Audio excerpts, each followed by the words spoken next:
Kongversation. Apparently, a huge pandemic has broken out in hell. A plague in which they ignored the warnings for months and assured the citizens that it was going to magically go away. Ha! It could only happen here in the realm of the damned. Hello, and welcome to the Kongversation. I'm Hyle Russell. And I'm Jeff Onan. Jeff, you know, you taught me something the other week, that your last name means spilling semen. And I didn't know that until you told me. And then it seems like, you know how when you get a new car or something, and then all of a sudden you start seeing that car everywhere. You know what I mean? You know, like the phenomenon where it's you don't the pay law attention. Of attraction. Yeah, well, you don't pay attention to something. Law of averages? I don't know, it's some law, but you don't pay attention to something, and then it comes into your life, and then you can't help but notice it everywhere. And so I see the term onanism being bandied about everywhere now, and I'm like, I thought you were going to say you've just been seeing a lot of spilled semen. Well, you know, just a little bit of this, a little bit of that, and all I can say is, Jeff, I wish I had your last name, because that's pretty badass. Yeah, we kind of just lucked into it because, you know, it's a biblical name. And when we were in Ireland, we were not this name. There was an apostrophe, actually, after the O. And when we came to America, we dropped the apostrophe. And by total coincidence, suddenly our name was identical to a biblical name meaning jizz. Yeah. It's not just to jizz, though. It's jizzing in a sinful way. Oh, non-procreative jizz. Right. Not sinning like Christ, or not jizzing like Christ.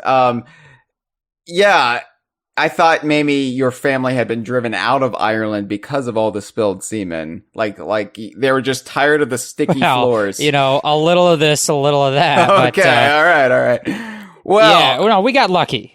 Needless to say, here we are. Yeah. Here we are. All right. Well, hopefully you at home won't be spilling any bodily fluids, because this episode is about Diddy Kong Racing, and I know how that excites you. It excites everyone whenever we talk about Diddy Kong Racing. Excellent introduction and segue. Just nailing it on all quadrants here with the thing about my name and the jizz. Yeah, no, I thought that was smooth as silk. I thought, I've been doing this show. This is my 8th year doing this podcast. And if I can't do a professional introduction and segue, just seamless, flawless, so your brain doesn't even know it's happening, then what the hell am I doing? I should have just quit a long time ago. But no, my skills are so finely tuned, so finely honed that, it's second nature to me now. Clearly. As self-evident. Yeah. So we are talking about Diddy Kong Racing, a well-worn topic here on the Kongversation, but the reason I wanted to talk about Diddy Kong Racing, this episode, because out of nowhere, right? Like, why am I talking about Diddy Kong Racing? It's not even an anniversary year for Diddy Kong Racing, like a rounded by 5 anniversary year. Why am I talking about Diddy Kong Racing when it's only turning, 23 years old this year? That's a nothing birthday. Fuck Diddy Kong Racing. Yeah. If you're 23, fuck you. Yeah, that age doesn't matter. Your age only matters if you're 20, 25, 30. Otherwise, get out of here. No, I'm talking about Diddy Kong Racing because I talked about Diddy Kong Racing on Twitter the other week. And by the way, this is a good chance to plug DK Vine's Twitter at dkvine.com/Twitter. Or if you're feeling less loyal to the brand, twitter.com/DKVine. Works both ways. It would be a good time to plug it, but we're not going to, so. Oh, okay, we're not? Oh, shit. Let me just delete the next. We're just saying that it would have been a good time to plug it. Like, that's all, twitter.com. Check it out. It's the new thing. Yeah, it's not a cesspool at all. So, the thing I said on Twitter was about how it was a shame about Diddy Kong Racing kind of being forgotten. And obviously it's not forgotten for those of us in the community, in the Rare fan community, the Donkey Kong fan community, the DK Vine community, if you want to get really insular. But it is forgotten amongst a certain crowd. Yes, amongst. I don't even know if that's the proper usage, but I'm using it because it sounds proper. So I'll actually read the tweet thread after we do some due diligence here, and then because I feel like if you don't follow DK Vine on Twitter, and not everybody consumes everything I vomit out of my fingertips or mouth hole. I do this podcast, and for some people, like, this is the extent that they get their DK Vine dosage. They listen to the conversation, and they're like, I don't want to follow you on Twitter, Hyle. I don't want to follow you on Facebook. I don't want to go to your website. I don't want to watch your YouTube crap, because quite honestly, I have to listen to you for like upwards of 3 hours for every episode, and I get sick of you. And I understand that. And I'm fine with that.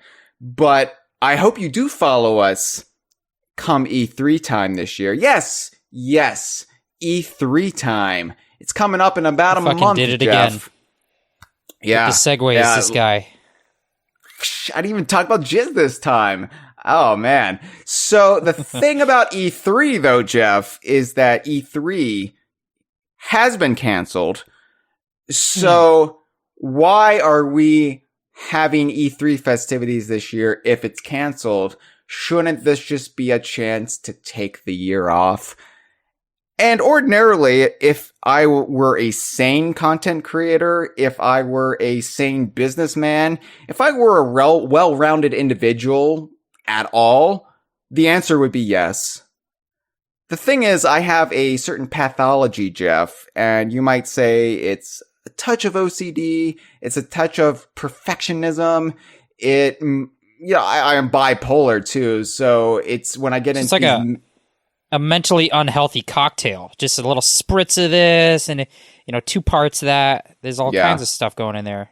When I have my manic upswings, like my Charlie Sheen-esque tiger blood scenarios, then I get these fanciful notions like, all right, so the rest of the video game industry is not celebrating E3. DK Vine's still gonna do it. Fuck it. So in the second week of June, we are holding our virtual E3, and it's going to be E3 in quotation marks, because I realize if we were to actually use the proper E3 like terminology, we might get sued, because we are just a media site covering a non-existent event that's a trademark of another corporation. And we'll be talking a lot about trademarks on this episode, Jeff. So all you copyright lawyers at home, get your nips pert, because you're going to get excited for this one. No, this is going to be a spiritual E3, a ukulele to E3's Banjo Kazooie, if you will. But it's also going to just be our virtual E3. It's going to be E3 without the E3. And DK Vine will be having a week of events. And by DK Vine, I mean me. I mean you, Jeff. I mean Cameron. I mean some of our other friends. We have some things lined up. I don't want to really get into it in full detail right now because we haven't figured it out yet. But it's going to be things like the Kongversations, right? The E3 Kongversations. It's going to be some video content, and I'm not going to say what that is yet. But it's also going to be streaming games. We're going to be playing them video games, and we're going to be live streaming them, and we're going to be doing all sorts of fun activities. So there'll be celebrity guests. Yeah. There'll be a live, real life television celebrity guest like Wilmer Valderrama. It won't necessarily be Wilmer Valderrama, but now that I've used him as an example, I've cast a wide umbrella and I've put Hyle under the spotlight. He's got to find someone roughly Wilmer Valderrama caliber and get him on the thing, because I promised it. Quite honestly, though, I'm relieved that you set the bar so low. Like that. Come on, he's on that cop show. He's a real actor. He's on television and everything. I mean, I know he was on That 70s Show, right?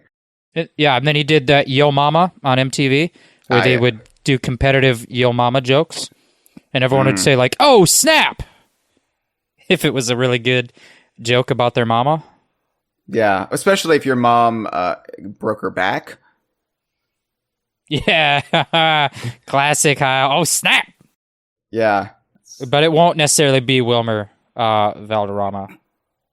No, it probably won't. In fact, I can guarantee you he won't have any presence in our E3 week. But yeah, it's going to be fun. We're doing this to raise morale, but also because I refuse to allow a gap in DK Vine's E3 coverage, because DK Vine has always celebrated E3 as fans first and foremost. But even before we started going out to E3 in 2015 and covering it live there, we've always set aside the week as like an occasion to celebrate and come together and just nerd out together. Even when we had nothing announced, no new games announced that DK Vine would cover, we still tried to make the most of it. And so we're going to make the most of it this year. So, DK Vine's E3 coverage. I had myself kind of a sad the other day thinking about this, to be honest with you, Hyle, because I was excited about our E3 thing that we're going to do here, where they're going to do an E3 thing even though there's no E3. That whole thing, what you just said. Yeah. And I'm excited about that. But the problem I realized is, what's the point of E3 if I don't get to go to LA in person and spoon with you in the Airbnb bed? And I was thinking about that. And so, I mean, yeah, it's not going to be the same. We're going to have to make do. I can still have Cheez-Its. You can, yeah. They'll be lonely Cheez-Its, though. They will. And I promise you, Jeff, I will be on video for some of the DK Vine's E3 stuff. So I'll try to have the most visible erection I can possibly muster. So you can at least get a little slice of what you experienced spooning with me in that bed last year. Well, I'll try to live up to my surname. Oh, and that's a nice way to grease the wheels for our segue to the actual topic. Anyway, yeah, DK Vine's E3 coverage. It's coming. What is it? It was June 9th through the 11th or something. Some fucking date that E3 9/11, my lucky number. Let's go. So we're going to be kicking it off the weekend prior to that. We'll announce the exact dates soon. But yeah, it's going to be fun. It's going to be fun. And, we're going to be going all night long. Maybe not all night long, but we're going to be going pretty hot and heavy and hard. And I don't know why I'm stuck on sex now. I'm sorry. And I don't want to keep overpromising, but we might have the world premiere of the PlayStation 5 console. That would be really weird. Wouldn't it? If DK Vine, like the most, like the website that really has nothing to do with the PlayStation, except maybe like a Minecraft and ukulele, here or there that happens to be also on the PlayStation. But otherwise we have nothing to do with the PlayStation. We are like, when we were at E3 and Sony was still attending E3, it was always awkward walking through the PlayStation wing of E3, like getting back and forth between Nintendo and Microsoft. Yeah, because they stare you down. Yeah, because they're like really angry eyes. No, it's because like they don't know who you are. Like, I go over to Nintendo and there was Reggie Fils-Aimé and he's like, "Yo, DK Vine," and we bro hugged.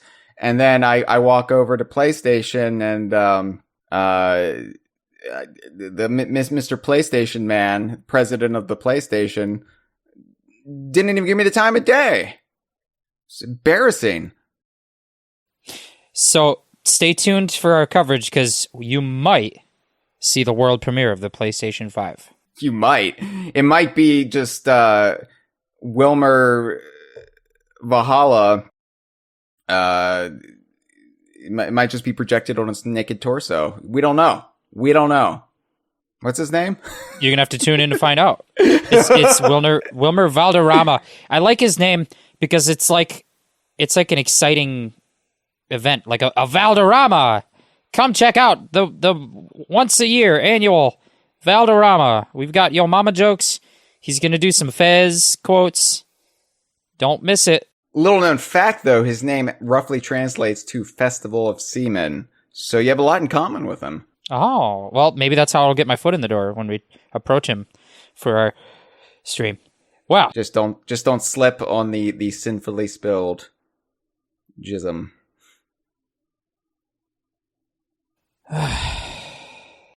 So Diddy Kong Racing, Jeff. I invited you here to talk about Diddy Kong Racing.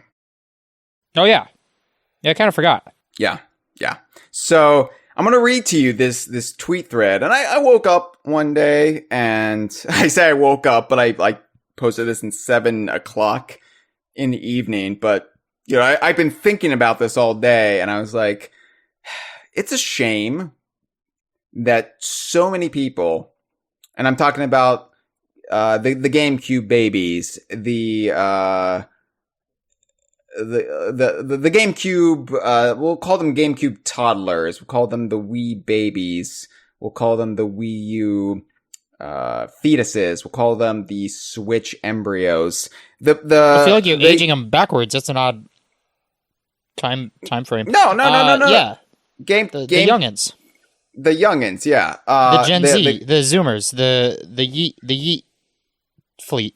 If you came into video games at a certain point and you did not have access to Nintendo 64, let's say you didn't have an older sibling, or, you just missed the Nintendo 64 entirely, there's a chance you have never actually played the original Diddy Kong Racing, or you most certainly weren't around for its release and for the big hoopla around it. And because of the weird legal status that Diddy Kong Racing has been in for the last 18 years, you have no idea of the context unless you're a student of history and you decide to look it up yourself. So here's what I wrote about Diddy Kong Racing. It was a 5-part tweet. So not too long, but still longer than a single tweet. So let me read that. And this explains why I felt inspired to do a whole episode about this topic. So I said, and I quote, "I'm agnostic about the Nintendo Rare divide. I have both a Switch and Xbox and love them both. But one game that's been stuck in limbo for almost 20 years is Diddy Kong Racing. Nintendo's big holiday title for 1997 and one of the best kart racers ever made is forgotten?" And I didn't say that as a question, but I just phrased it as a question. So just bear with me. The rights are complicated, being a Rare-owned game that used Diddy Kong. Nintendo also owns the rights to Crunch and arguably Tricky. There was the Rare-developed remake for the DS in 2007, but gamers haven't been able to legally play the original since the N64. This game is the crux of DK Vine. Diddy getting a game apart from the other Kongs and introducing Banjo, Conker, and their shared universe is what our site was built on. But an entire generation and counting haven't played it, and I'm not sure what good this does anyone. It's a huge hole in Nintendo history, being the lost flagship game for one of their major characters. And Rare has only been able to embrace it with passing references, even when they flirted with using the characters. I'm still waiting for TT in Sea of Thieves. We can't play it in Rare Replay. It hasn't been on a Nintendo console in years. Nobody is making any money from it. But I remain hopeful that Banjo Kazooie and Smash is an eventual plane, or hovercraft, back to Timber's Island. I want all gamers to discover this masterpiece. That's what I said. That's what I said about a week ago on Twitter. And I got a bounty of replies to that. And some of the replies were like, "Right on, brother man." And then some of the other replies were like, just like, "What do you mean Banjo and Conker are spin-offs of Donkey Kong, you idiot?" And, which kind of proved my point that I was trying to make in the first place. And I also got a lot of replies that said, "What about the DS game?" Even though I referenced the DS game, apparently, like the DS game, people can't get past that there was a DS game, and that somehow invalidates my whole point, even though the DS game was 13 years ago. All right. So what I want to do on this episode, Jeff, and I invited you, Jeff, because you have a scholarly mind when it comes to the Donkey Kong universe. Even though Diddy Kong Racing isn't necessarily like your bag, why am I using Austin Powers parlance? I don't know. But it Groovy isn't, said no one. It isn't your necessarily your will forte when it comes to the Donkey Kong universe, but you still know of it and you still celebrate the aspects of it. And I thought your scholarly mind would come in handy. It definitely has great aspects. It's, there's a octopus, a haunted forest. What else do you want? Yeah, Diddy Kong Racing. It's not outside of my wheelhouse. Although that was not supposed to be a pun. Wheels are things you get in racing games. Look at that. I made a pun. Whoa.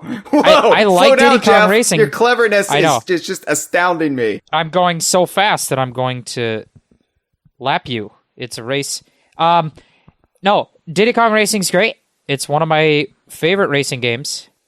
But I think that the premise of the tweets and the premise of the episode is pretty solid because it's this odd little bit of history that was at one point in time incredibly significant in Nintendo culture, right? And gaming culture, they're, byproduct of that. And it's this big moment in time. This was Nintendo's biggest holiday release game in 1997.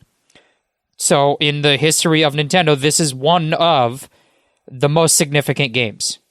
And then to just have it be completely unrecognized as long as it has been without sequels, and not that they haven't tried, and we'll talk about all that.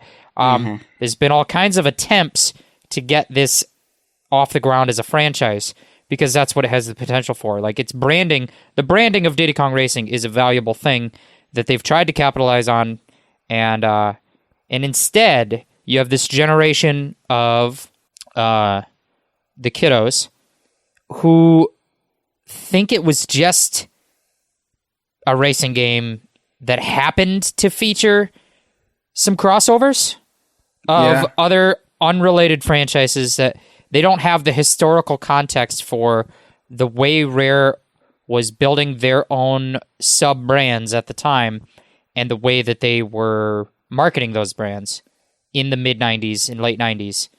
And so without that historical context, it's just been killed by the legal divide.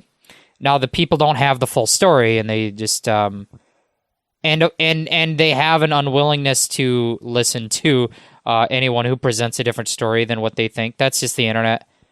But you'll have that.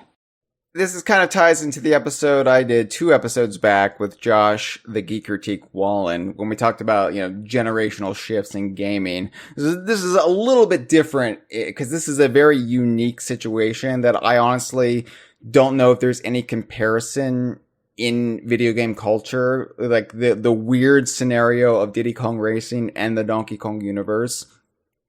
Like the closest situation would be like the Muppets, maybe?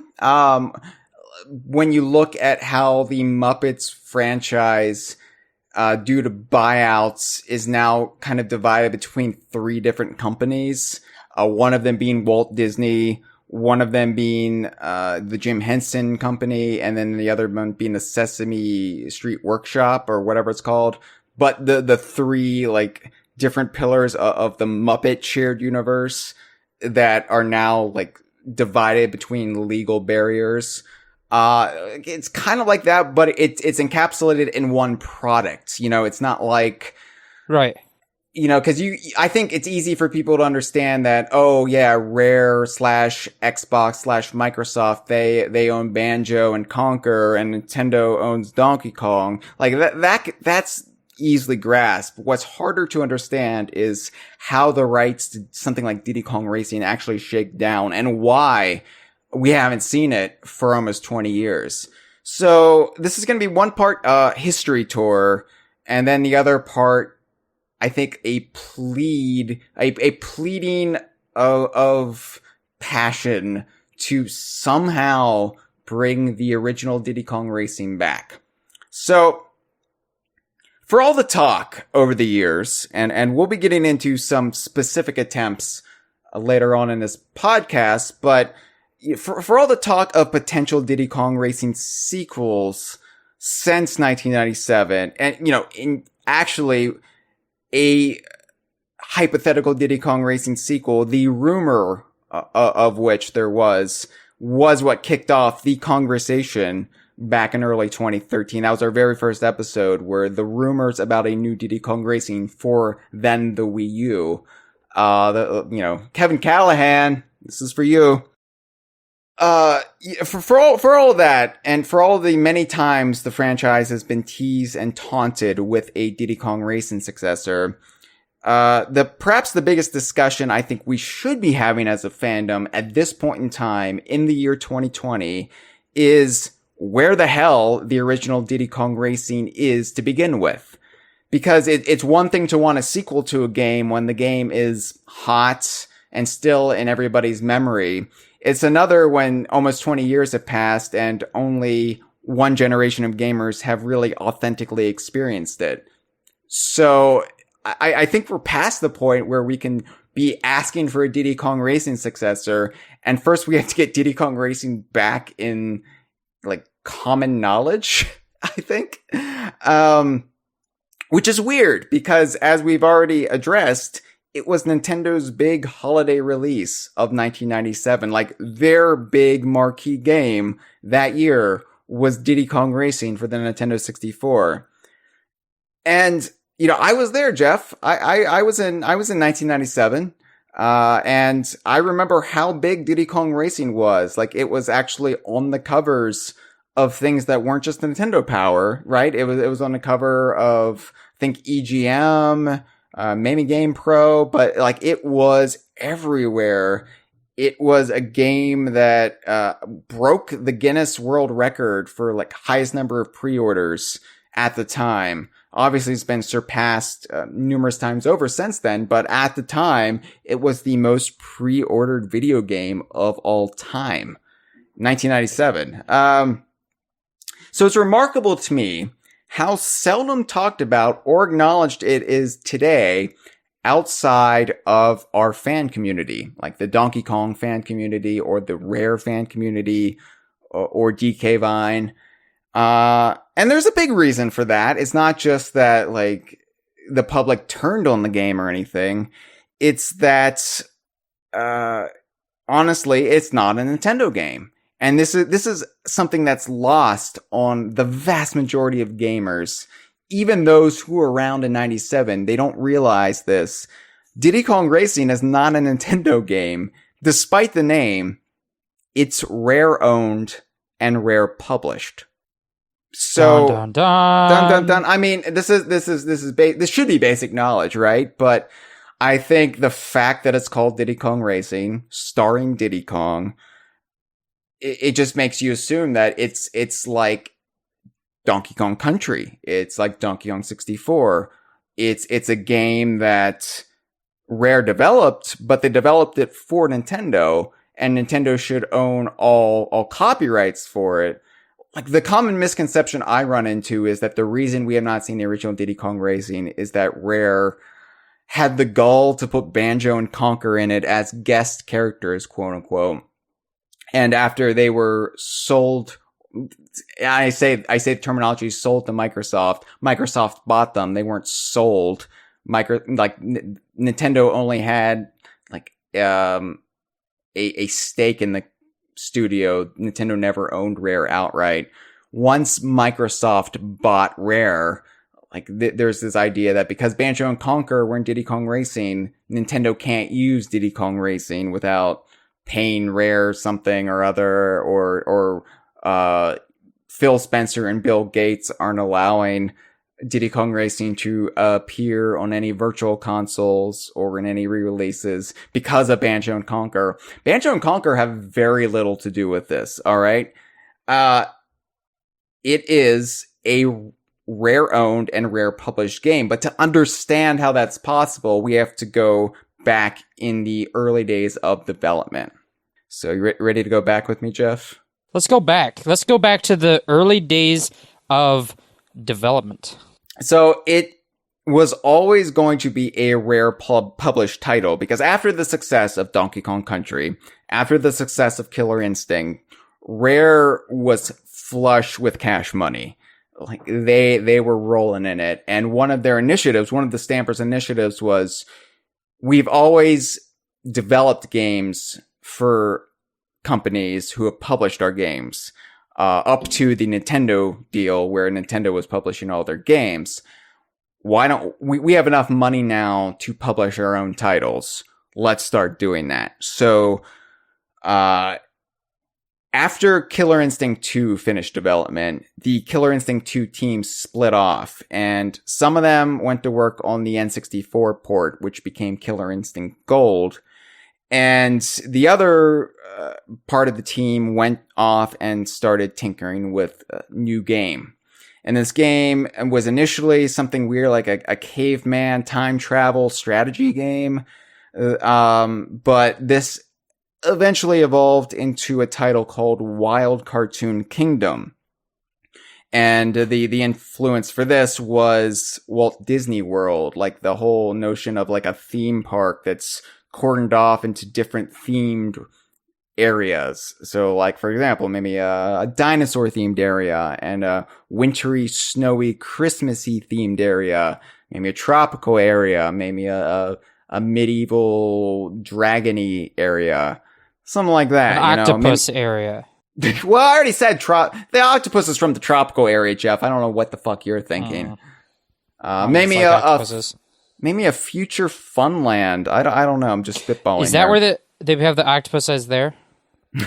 Right, because we all know we're going to be dominated by the octopi come 2080. Once climate change. I think that's the plot of Splatoon. It actually is. I was going to say, once climate change, sinks our continents, the octopus people are going to come out. It's like, oh yeah, that is Splatoon, isn't it? Yeah. Okay. Anyway, so the Wild Cartoon Kingdom, eventually became a racing game, and that eventually evolved into Pro-Am 64. A sort of sequel to the RC Pro-Am series, of which there were two. The first one is well known, the second one less so. They're both in Rare Replay as the least applauded franchise to be featured in the Rare Replay trailer from E3 2015. But Pro-Am 64 was going to be like an N64 sequel, but instead of like remote control cars, because they dropped the RC, it was just Pro-Am instead of remote control I thought cars. It was named after the cola. There's RC RC cola? Oh no, remote control cola. No. There were remote control cars, yeah, but the Pro-Am 64 was going to be a animal mascot racer inspired by Super Mario Kart, not Mario Kart 64. This is an important distinction. Diddy Kong Racing and Mario Kart 64, it's kind of like a Bug's Life Ants situation, a Volcano and Dante's Peak situation, an Armageddon and Deep Impact situation. This was common in the 90s, Jeff, where two different studios would develop pretty much the same concept simultaneously. And so Nintendo was making Mario Kart 64, Rare was making Pro-Am 64, both inspired by Super Mario Kart. But Pro-Am 64 was an animal mascot racer starring Timber the Tiger. And actually most of the central cast for Diddy Kong Racing were basically intact at this point. So that was going to be Pro-Am 64. And it was coming along well in development. It was actually outpacing a lot of other Rare projects at the time.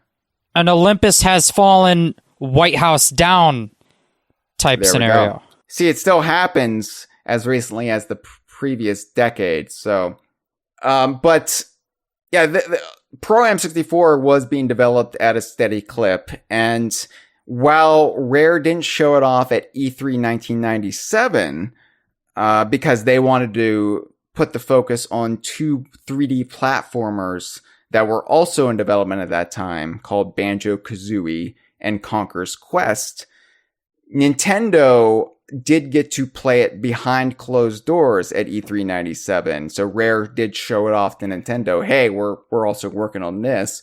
We don't feel like we're ready to show it yet because we want to focus on Banjo and Conker, but check this out. Nintendo loved it. I believe Miyamoto played it then and was like, this is great. Like I don't know if he said you've surpassed Mario Kart 64 but I like to imagine he did. And really, isn't that the important thing, that I can imagine it? But yeah. So it was at E3 97. It just wasn't publicly shown. But the interesting thing about E3 97 was the weird drama going on around Banjo Kazooie, because Banjo Kazooie was announced as Nintendo's big holiday title for Holiday 97, Christmas, Hanukkah, whatever you want it. It's gonna come out November 97, Black Friday title, Banjo Kazooie. And I'm not sure like how they got in over their heads to this point, if it was the stampers being way too optimistic, but the Banjo Kazooie team knew there was no way in hell Banjo Kazooie was going to be ready that soon. Of course, Banjo Kazooie eventually came out late June 1998, so they only needed like half a year of development to get it to the state that it got when it was released. But that was still a huge gulf of time, especially back then when, you know, like we didn't have these multi-year development cycles. Things were kind of turned around much faster with these smaller teams.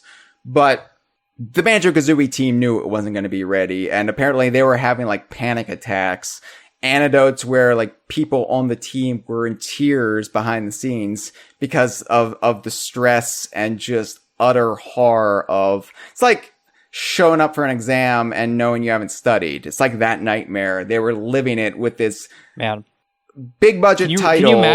Can you imagine the stressful time in the world and like having panic attacks? I can't imagine a time in the world like that. No, I can't either. Like, I can't imagine a worse situation than your cartoon game about a bear and a bird being 6 months later than initially promised by executives. That's like the worst thing imaginable, really. But no, this was like a big deal though, because Nintendo of America was already making promotional deals for Banjo-Kazooie, including with Taco Bell. Taco Bell was going to have Banjo-Kazooie in this multi-million-dollar advertising campaign. It's going to be in their kids' meals. They're going to have some sort of like contests for the adults, you know, and like it was going to be Banjo-Kazooie, and the Banjo-Kazooie team knew, oh God, this is not going to be ready in time. And it didn't take long after E3. I think E3 was in late May that year. This was before it had been moved into a solid June schedule, like the second week of June. But over the course of the summer, like eventually Rare had to come into Nintendo and say, hey, funny thing about Banjo-Kazooie, it's not going to be ready. And luckily, this was the most bountiful time of Rare's existence, in that they had so many games in development at one time, so many teams, and, you know, they could, because the nature of video game development was still to the point where you didn't need, like, all these people on one game, to get it out the door. You know, development was still fairly small back in the day, even when it had moved into the N64 era. So, anyway, Rare had enough that they could plausibly pull another game out from development and fill that hole. And as it turned out, it was Pro-Am 64. So Nintendo already played it, already loved it. And so the Stampers made the decision, we're going to bump up Pro-Am 64 and release it November 97. Hadn't even been announced yet, right? Like, this is the craziest thing about the so-called turnaround of Diddy Kong Racing, is that it was announced in September of 97 and released 2 months later. And for the record, like, Taco Bell didn't have time to incorporate Diddy Kong Racing as a placeholder for Banjo-Kazooie, so they shifted to a general Nintendo 64 theme for their holiday promotion. So they had Mario Kart 64 as the main crux of the advertising campaign, but that they had like all sorts of Nintendo franchises to plug the kids' meal hole, and to, this really unfortunate phrasing, plug the kids' meal hole. Let's not revisit that. But like they had like GoldenEye, Donkey Kong. There wasn't even any Donkey Kong game for the Nintendo 64 yet, but they had like a Donkey Kong toy, like Donkey Kong on the palm tree. That it was like a shitty little puzzle toy. It sucked, but it was still cool to see. Funky Kong was on some of the cups. That was weird. It was the render of Funky Kong from Donkey Kong Country. But yeah, it was just generic Nintendo with a focus on Nintendo 64. If you scored 64, they had these little like peel off like milk caps, like Pogs on the cups. And if you scored 64, you won, I think, a luxury sports car. Anyway, all that being said, 2-month turnaround time for Diddy Kong Racing, which was still Pro-Am 64 at this point in time. But the Stampers felt Pro-Am 64 is not a very marketable name for Nintendo's big holiday title of 1997. And so they got the idea, well, what if we ask Nintendo to incorporate, to borrow Diddy Kong as a character? We'll still publish it. We'll still own the rights of the game. But what if Nintendo basically loans us Diddy Kong as an insurance policy? Because this was still like right after Donkey Kong Country Mania. Like Diddy Kong was still a very marketable character. And yeah, I mean, according to what the team said, like Nintendo was thrilled at the idea. They jumped for it. And so much so that there's been some misconception, and that I've fallen victim to on this show, where I've said that it was Nintendo who suggested using Diddy Kong. It's not exactly how it happened. They were just ecstatic over Rare's suggestion to use Diddy Kong. So it was kind of just like everybody was on board for this idea. Yeah, you can use Diddy Kong. We'll sort of license the character to you. And so Diddy Kong was made the star of Pro-Am 64, which became the very marketable name Diddy Kong Racing. Very basic, but it got the point across, right? Diddy Kong Racing. As such, Timber was bumped to the co-star lead. He was still kind of like the most important character, but he was portrayed more as this inept like kid who the story became this Home Alone / Don't Tell Mom the Babysitter's Dead plot, where Timber is left in control of his parents' touristy racetrack islands while they visit their friends, the Kongs, which I've always taken to mean as Diddy Kong's parents, because it was established that Diddy and Timber were childhood friends. So anyway, so Timber is in charge of the island right when an alien invasion happens. And of course, the alien invasion is by the space genie pig man Whizpig, oldest plot in the book. But Whizpig invades and Timber's like, oh no, I need help. Luckily, my childhood friend Diddy Kong is an established video game hero. See Donkey Kong Country 2 for more on that. I can ask him to come help liberate my racetrack island. It's a very weird plot, actually. It's kind of stupid, but I love how basically stupid it is. the exact plot of Monster Squad. Is it? No.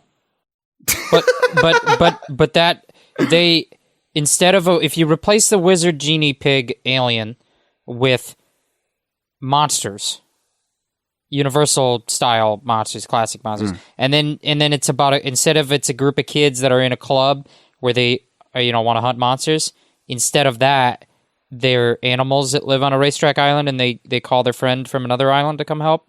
If you did change all of the details, it's the same. It's a very well-reasoned point, Jeff, and I hope everybody edits the Wikipedia for Monster Squad tonight to add that in the trivia section. Yeah, actually add that to every wiki. You know what? Absolutely. Mahatma Gandhi, Jesus Christ, Henry Kissinger. I don't know why that's the third name I pulled out. Henry Winkler. Yeah, really just all the Henrys. You know what that says? Monster Squad and every famous Henry. Oh, Henry.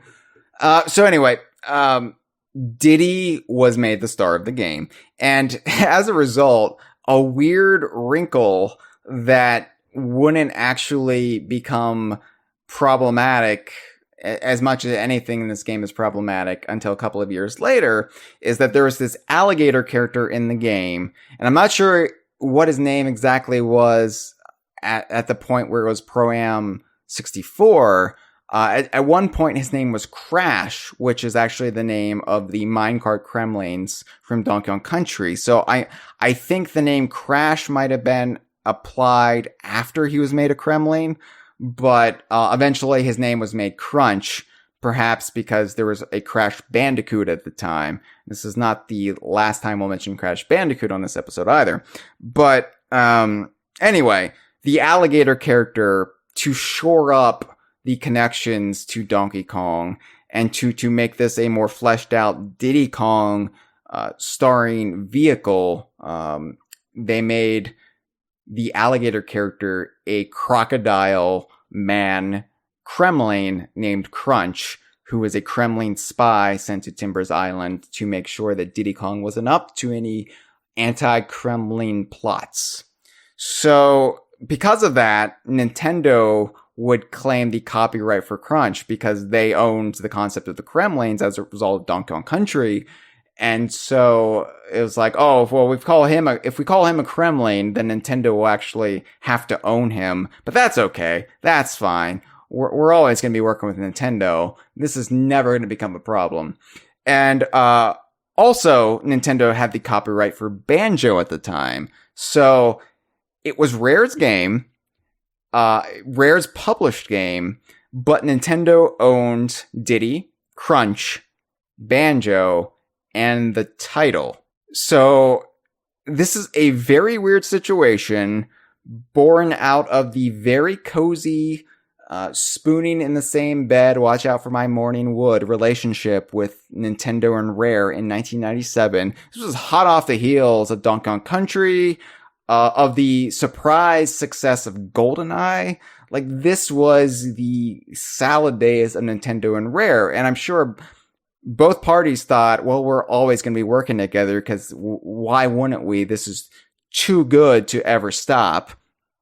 So they got a little sloppy, maybe, especially with the need to have a big holiday game. So certain compromises were made that you would never see Nintendo go along with today, such as let's basically give a major IP that we own. We'll let the studio self-publish this game, let us borrow it. It was basically one dash of like high on everybody's success, the Rare Nintendo partnership, and another dash of, oh shit, we need to have a big holiday title, and we only have 2 months to figure this out. So, very weird situation, right? And very confusing situation, because we've never really seen anything like this in the history of Nintendo. Before or since. So, again, let's reiterate. Rare owned the game and the characters, except Diddy, Crunch, and Banjo at the time, because this would change a little bit in the coming years. But because of this, because Pro-Am 64, Banjo, Kazooie, and Conker's Quest, they were all in development at the same time, but Pro-Am 64, which became Diddy Kong Racing, saw release first. Rare saw this also as an opportunity to build a shared universe and create a backdoor pilot, puns, for both Banjo-Kazooie and Conker's Quest. Right. So, it's a marketing thing that is, as old as time, with backdoor pilots as a concept. Happy Days, man. Look at Happy Days. We have this new thing coming out, and we're going to use the popularity of the old thing to springboard into the new thing by explaining that they're connected. And that's how you could just use Diddy Kong Racing as a marketing opportunity to introduce the world to the characters of Banjo and Conker, and not just in a, like, hey, look, they exist kind of sense, but actually baking them into the lore by giving them a backstory that ties them into the Kongs and saying, oh, this is Diddy Kong's friend, and they they served in Nam together. They killed for each other. They watched their friends die together, and now here they are in therapy together and racing hovercrafts. Yeah, and this is something that sitcoms, which early DK Vine really incorporated a lot of like sitcom logic into our shared universe rules and our manifestos of how the Donkey Kong universe worked and what games we would cover. And honestly, like the backdoor pilot in a sitcom is a tried and true tradition where the studio or maybe the same creative team has this other show in the works, but to really sell the audience on it, they're going to make a pilot episode within an existing show to therefore build familiarity with the characters and establish, hopefully, loyalty to them already. Like Happy Days did this a whole bunch. Laverne and Shirley, Mork and Mindy, like all these Happy Days spinoffs were backdoor pilots. For a contemporary example, everyone these days is watching that hidden gem, the American version of The Office. And in the final season, you might remember an episode titled The Farm, which is all focused on Dwight and introducing a bunch of new random characters in his life that takes place all on his farm. And that was intended to be a backdoor pilot to a new show starring Dwight, but that's why it introduced a whole bunch of new characters out of nowhere, and then they're never seen again. It's because that was supposed to spin off into a whole new series. It just didn't get picked up. Yeah, and that's why idea. It's the worst episode of The Office, and was like, oh, Dwight has a brother? What? Where did Dwight's brother come from? Why was Dwight's brother never been referenced? Well, it's because Frasier introduced a brother when Frasier spun off from Cheers, and that was successful. So let's give Dwight a brother. God. All right. Anyway, yeah. So this is a little bit deceitful. It is a little bit shady in practice, and generally, people who are connoisseurs of the cheesy sitcom hate the concept of a backdoor pilot. But the way Rare did this was a lot more organic and a lot more fun because Banjo Kazooie was delayed, because Conker was delayed, although, they always said Conker's Quest was going to come out holiday 97 along with Banjo Kazooie. And I don't really know how feasible that was. But Banjo Kazooie was delayed into 1998, and ultimately Conker's Quest became 12 Tales Conker 64, which became Conker's Bad Fur Day, which didn't see release until March of 2001. But because both of those major IPs, those new franchises that were shown off at E3 97, because they were delayed, Rare did use the opportunity given to them with having Pro-Am 64 bumped ahead in the release cycle and becoming Diddy Kong Racing. They decided, hey, you know what? We can incorporate Banjo and Conker into this game, not as studio guest stars, but as organic characters who will then spin out of Diddy Kong Racing and the world that we've already established for Donkey and Diddy Kong. And, you see that in the supplemental text for Diddy Kong Racing and all of the stuff they released around the time of Diddy Kong Racing. The fact that Kazooie was not in Diddy Kong Racing, that it was just Banjo, it was very forward thinking in a way where it's like, okay, well, what if we just introduce half of the team here? He hasn't met Kazooie yet, and like, it's like you're going on the journey with Banjo, the character. Like, Banjo is still a solo act at this point in Diddy Kong Racing. He'll meet Kazooie later when he gets his own game. But until then, it's just Banjo. Just this bare name Banjo. And the chronology for this is completely lost on so many younger gamers today who weren't around for Diddy Kong Racing's release, or who have never even played Diddy Kong Racing, or at least the original Diddy Kong Racing, not the DS version. And this is evidenced by all the Twitter replies I frequently get when I post about Diddy Kong Racing lore. So, so many people think it's a situation akin to Banjo and Kazooie's later appearance in Sonic and Sega All-Star Racing with Banjo Kazooie, or even like Isabelle and the Inklings and Link in the different versions of Mario Kart 8. But it's not. And I think that is so hard to explain to those who weren't around for Diddy Kong Racing, or like who haven't played it and don't see the context in which they're presented. Banjo and Conker are presented as brand new characters in Diddy Kong Racing. It isn't like, oh, and here's our star. Here's also fellow rare superstars, Banjo and Conker. They're presented kind of on an equal level as the other new characters in the game, like Timber and Pipsy and Bumper and Drumstick, where it's just they're part of the gang. Now, in the lore, like they come from different islands, right? But that's just in service of setting up their own games later on.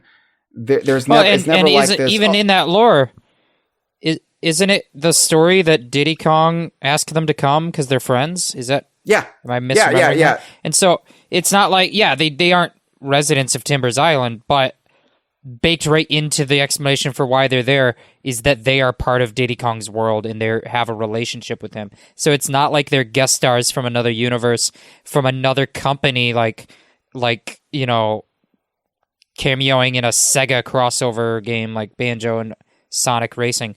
Like, this is just Rare's own characters in a shared universe they were building. It's a completely different concept. Yeah, I think because Banjo-Kazooie and Conker's Quest were announced first, there's also this idea that, like, it somehow invalidates them appearing in Diddy Kong Racing first. Like, them having a released game appearance in Diddy Kong Racing first, because, well, yeah, but Banjo-Kazooie and Conker's Quest came first. They didn't really. Like, I don't want to get into what was in development first, because I honestly, I'm not sure. Like, obviously, Project Dream started right after Donkey Kong Country 2 was finished development, but it didn't become Banjo until much, much later, after Conker was in development.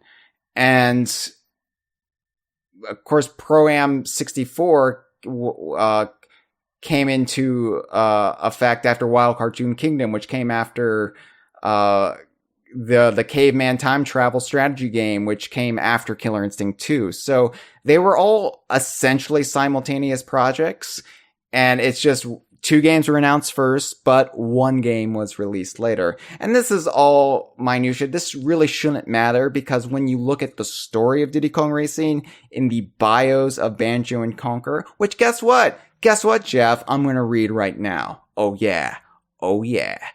So this is the relevant paragraph from the Diddy Kong Racing story in the Diddy Kong Racing instruction manual. And then these are the bios of Banjo and Conker. So first, the relevant paragraph. Finally, he being Diddy Kong, decided that his friends Banjo and Conker would still enjoy an adventure, even if it turned out that their services weren't needed. So, the young ape, and to be fair, and not to invalidate this, but monkeys are not apes. Monkeys are primates, apes are primates, but monkeys are not apes. So the young ape dug out a pencil stub from the mess of his bedroom and hopped back into his seat. Whistling for Squawks, his own makeshift carrier pigeon, he began to scribble out a couple of messages of his own. And then this was followed up with Banjo's biography. It says, even before the start of his future partnership with Kazooie, Banjo isn't one to turn down the chance of an adventure. So when Squawks brings the message from his pal Diddy Kong, the honey bear stuffs a few things into his trusty backpack and takes to his heels. And then Conker's biography says, another friend made by Diddy Kong on one of his endless adventures with Donkey Kong, Conker is also an exploration nut. Who'll jump at any chance to break free of a squirrel's less than exciting daily routine. He's eager to join up with Banjo as the bear passes through. So, yeah, like, from the outset here, it does a lot of legwork. Like, it establishes Banjo hasn't even started his partnership with Kazooie yet, but also, Banjo is a pal of Diddy Kong. It doesn't get into how they met, but they know of each other. And Squawks the parrot comes to Banjo's house in Spiral Mountain with the note. Banjo takes off and then meets up with Conker along the way en route to Timbers Island. And oh yeah, Conker is an old friend of Diddy Kong who he met with Donkey Kong on an unnamed adventure. So this is not just Banjo and Conker are guest starring in a Diddy Kong branded game. This is, oh yeah, Banjo and Conker are part of this shared universe, this burgeoning shared universe. And they are established from the outset with existing Donkey Kong characters, Squawks, Diddy Kong, Donkey Kong. Yeah, and they don't just drop that there either. This is not self-contained to the rules, the manual for Diddy Kong Racing. This is not just a blurb in that one game and then their own individual games don't acknowledge it. The Banjo franchise and the Conker franchise have both continued to acknowledge that they came from Diddy Kong Racing and they took part in that adventure and they knew all those characters. They never dropped that. They didn't. And I should point out that every single Banjo Kazooie game, except for Granny's Revenge and its mobile derivations, have made a reference or had an explicit appearance by a Donkey Kong character. And just real quick, and this is just this is not a thorough list, but the original Banjo-Kazooie, of course, had a Naughty in Click Clock Wood. Diddy Kong Racing's Tip Top became a Banjo-Kazooie supporting character in that game. There were numerous references. Characters were name dropped. Cranky Kong, Rattly the Rattlesnake got a reference. And this is not even getting into Stop and Swap and the original intention. Allegedly, Donkey Kong himself was going to appear in the game. He was going to be the one who hosted the jigsaw puzzle in Banjo's house, not Bottles. And that's why in the in-game dialogue, Kazooie calls Bottles Barrel Boy. But it was originally going to be Donkey Kong, supposedly. And Donkey Kong was going to be a key component of this because it was going to set up Stop and Swap and Donkey Kong 64's role in Stop and Swap and the two games connecting. But that's neither here or there. We're going to do a Stop and Swap episode of the Kongversation later this year for the 20th anniversary of Banjo-Tooie. But Banjo-Tooie itself had the Donkey Kong doll that Bottles' child was holding. Banjo-Pilot, post-buyout, Banjo-Pilot had an appearance by Espresso the Ostrich, among other things. Nuts and Bolts, as late as Nuts and Bolts, they were referencing Taj and Wizpig. Banjo-Kazooie has never forgotten its roots in Diddy Kong Racing and the Donkey Kong franchise.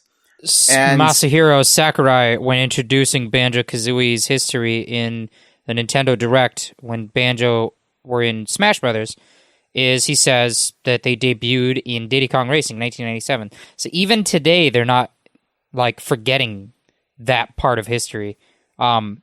Even 20 years after the rights breakdown and divorce between the two companies. Yeah, and it should be pointed out too, Conker's Pocket Tales, among other things, had armies, Donkey Kong baddies armies as enemies in the game too. And I was like Chris Seaver, I think, Conker's Bad Fur Day kind of became his auteur project after a certain point in time, and Chris Seaver kind of disavows any Conker stuff before Conker's Bad Fur Day. But Rare itself does acknowledge, hey, Conker debuted in Diddy Kong Racing. They had fun with that in the Live and Reloaded press releases, where that's where Conker referenced the fact that a Diddy Kong Racing character was in prison, which we later learned was Bumper. But, Chris Seaver is he has his own ideas about Conker, and he's like, Bad Fur Day onward is all that really counts. But, Rare as a entity still acknowledges, where Conker came from. And, it's Chris Seaver doesn't own Conker, so. No, he doesn't. He doesn't. Word of God, that the fact that we grant creators a lot of say when it comes to their creations. Word of God only goes so far. If it blatantly contradicts what has been established, and Chris Seaver does do that with Conqueror, like his assertion that Conqueror is actually only 16 in Bad Fur Day, and all this other stuff. If Word of God contradicts established fact that's been seen in game, then Word of God does not apply. And so, like, just because Chris Seaver wants to, like, do away with Pocket Tales or Conqueror's appearance in Diddy Kong Racing doesn't mean it actually works that way. And I bring that up because I've had people on Twitter say to me, well, Banjo and Kazooie might have started as spin-off characters, but Nintendo retconned that. I'm like, what do you mean Nintendo retcon that? Nintendo can't retcon that. Because Rare is still... In what context? When did they come out and say, in a video game, like, oh, by the way, Donkey Kong, it's me, your pal Diddy Kong, and I don't remember Banjo the Bear ever existing because he never did, remember?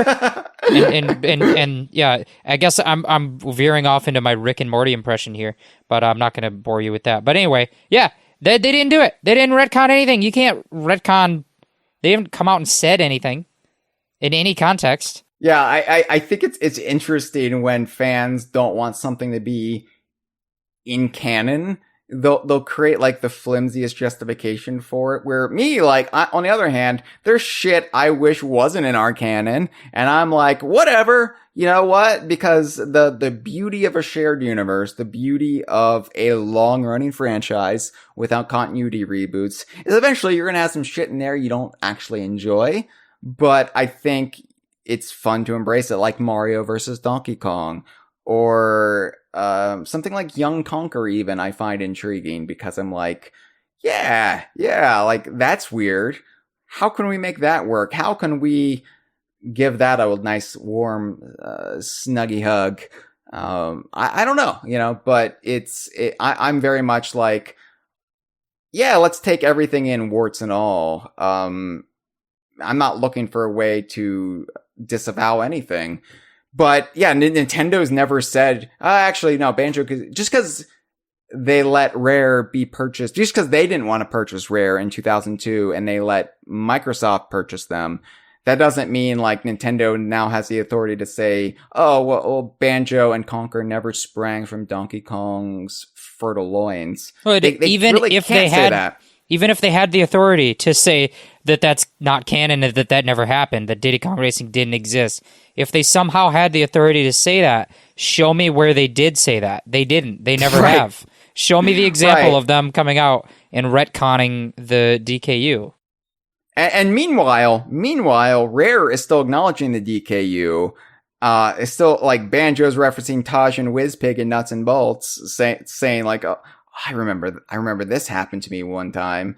And so you can't really, to use a Diddy Kong Racing wordplay pun, put the genie back in that bottle, because, you know, it's happened to Banjo and Kazooie. So from a Rare shared universe perspective, the Donkey Kong universe is still very much a thing. And I would argue with the Smash trailer, for Banjo and Kazooie, the Best Friends trailer, that kind of seals the deal, right? This should be a argument that's been finished since June of last year. Yeah. Right. Yeah, they're still in the same shared universe, and look at how this acknowledges it. But anyway, and I get why some fans, especially of a younger vintage, want to think that way, because if you want to think of Donkey Kong as a Mario sub-series, if you were introduced to Donkey Kong via his multiple appearances in the Mario sports titles or in the Mario Party games, or in articles on Super Mario Wiki, and you know, you're like, well, Mario and Donkey Kong both debuted in the game Donkey Kong. Donkey Kong's a Mario character. I get the inclination to then look at Banjo and Conquer and be like, well, that's a bridge too far. I can't even play these games. They're on Xbox now. I'm a Nintendo kid. I don't like this. I'm going to take an oatmeal bath because I'm feeling itchy. I do understand that. Like, and as much as it like fights every inclination in my own body to understand that, I do understand it. And all I'm saying is there are multiple ways to view Donkey Kong. And because I'm a mid-90s boy who came up on Donkey Kong Country and Rare's shared universe that they were doing even before Smash Brothers played with the idea that all of Nintendo franchises could coexist in a multiverse. Like Rare was doing this in 97, and they kept doing it up until the modern day. I mean, Sea of Thieves, Jeff, you can attest to this. Sea of Thieves still plays with the Rare shared universe and still makes Donkey Kong references, for Christ's sake. So just allow the idea that there are Donkey Kong fans who are Rare fans primarily and view this as a Donkey Kong universe versus a Mario universe. Because I perfectly see your viewpoint as valid, but I think you can also, or you should also see that maybe ours is too, from historical context, and also because it actually is a thing that exists. I would argue that Mario fans should go all in and say Banjo and Conquer are part of the Mario franchise, the Mario Omni franchise too. But it's funny, when Super Mario Wiki was just starting out, I got some emails from the administrators, like the people who were really spearheading it, and they were asking me questions like, do you think we should cover Banjo and Conquer? Like, what's the dividing line here? And I gave them my thoughts, and I was like, this is what I think. I think you should do it, but I understand if it's too far astray from what you're doing. That would be like if DK Vine never had a Waluigi rule, and we were like, Fire Emblem is part of the Donkey Kong universe because Roy was in Super Smash Bros. Melee, and that was the West introduction of Fire Emblem, and Roy appears as a child in the first Fire Emblem game to appear in the West. It would kind of be like, what the hell does this have to do with Donkey Kong at a certain point? So I get it, but at the same time, I think both viewpoints are equally valid. Jeff, I've been talking for quite a while. I want to hear your viewpoints. Yeah, I mean, I think it just comes back to the central premise of the whole episode, which is that it's the lack of exposure that Diddy Kong Racing has gotten post N64 that makes the entire premise of the DKU seem outdated or alien, because like Whizpig, right? Well, alien like Whizpig. He's an alien, like off of outer space, and I think it's just a lack of exposure. People haven't been exposed to the original kernel of this idea, which is Diddy Kong Racing. Diddy Kong Racing is the genesis of all of these concepts, and this is where everything spins out from and connects together. And if you go 20 years without having that game readily available for people to play, you're going to get all kinds of people thinking like, oh, Banjo, that's so disconnected from Donkey Kong. His appearance in Diddy Kong Racing was so long ago, it must be just some kind of small crossover cameo appearance. Clearly, they meant it as its own franchise. It's its own universe. It's not tied to Donkey Kong. And if you were devoid from the marketing around Diddy Kong Racing, the marketing, around Banjo and Conquer at the time, and the significance of that title, then it's just going to be a really alien idea to you. That it's a shared universe. It would be like if here's sort of an example. Let's say they started making Yoshi games, and Yoshi didn't.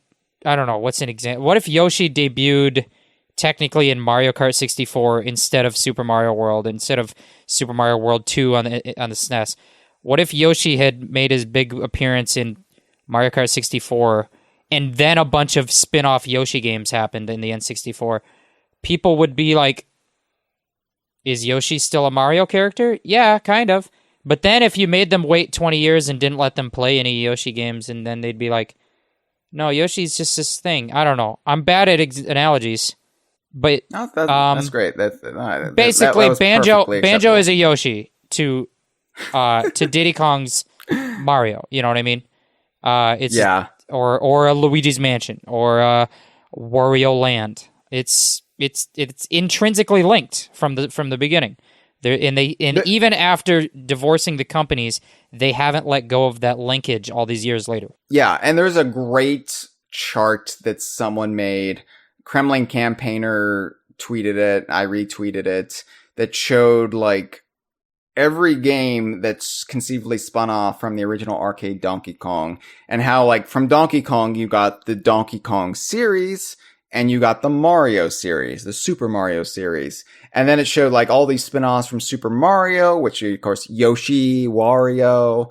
But then from Donkey Kong, it acknowledged, Banjo Kazooie, Conker. And then from Banjo Kazooie, it showed all of the Banjo Kazooie spin-offs, like Grab by the Ghoulies, Viva Pinata, Sea of Thieves. You know, and I know like Sea of Thieves can't be considered a Banjo Kazooie spin-off, but in a certain sense, you know, it does have lineage to Banjo Kazooie. So, you know, it was interesting. I was like, right on. Like the only quibble I had with it was that it didn't acknowledge It's Mr. Pants as a Banjo spin-off. It instead put It's Mr. Pants on there because it was originally Donkey Kong Coconut Crackers. And I was like, accurate, but also Mr. Pants appeared in Banjo-Tooie. That was his technical video game debut, not including the Ants' Pants cheat in Jet Force Gemini, but that just reskinned the Ants as Mr. Pants. The actual Mr. Pants character appeared in Banjo-Tooie. Obviously, everybody tuning into this episode wanted to hear me wax poetic about Mr. Pants, so there you go. That's your Mr. Pants trivia for the episode. But anyway, it was a great chart. I was like, you know what? You know, this is really what needs to be gospel for both the Mario side of the fandom, the Nintendo loyalist side of the fandom, and the Donkey Kong side of the fandom that are Rare loyalists. Like, we can both coexist in this shared sphere. We just have to like respect each other's viewpoints. And that's a hard thing to do.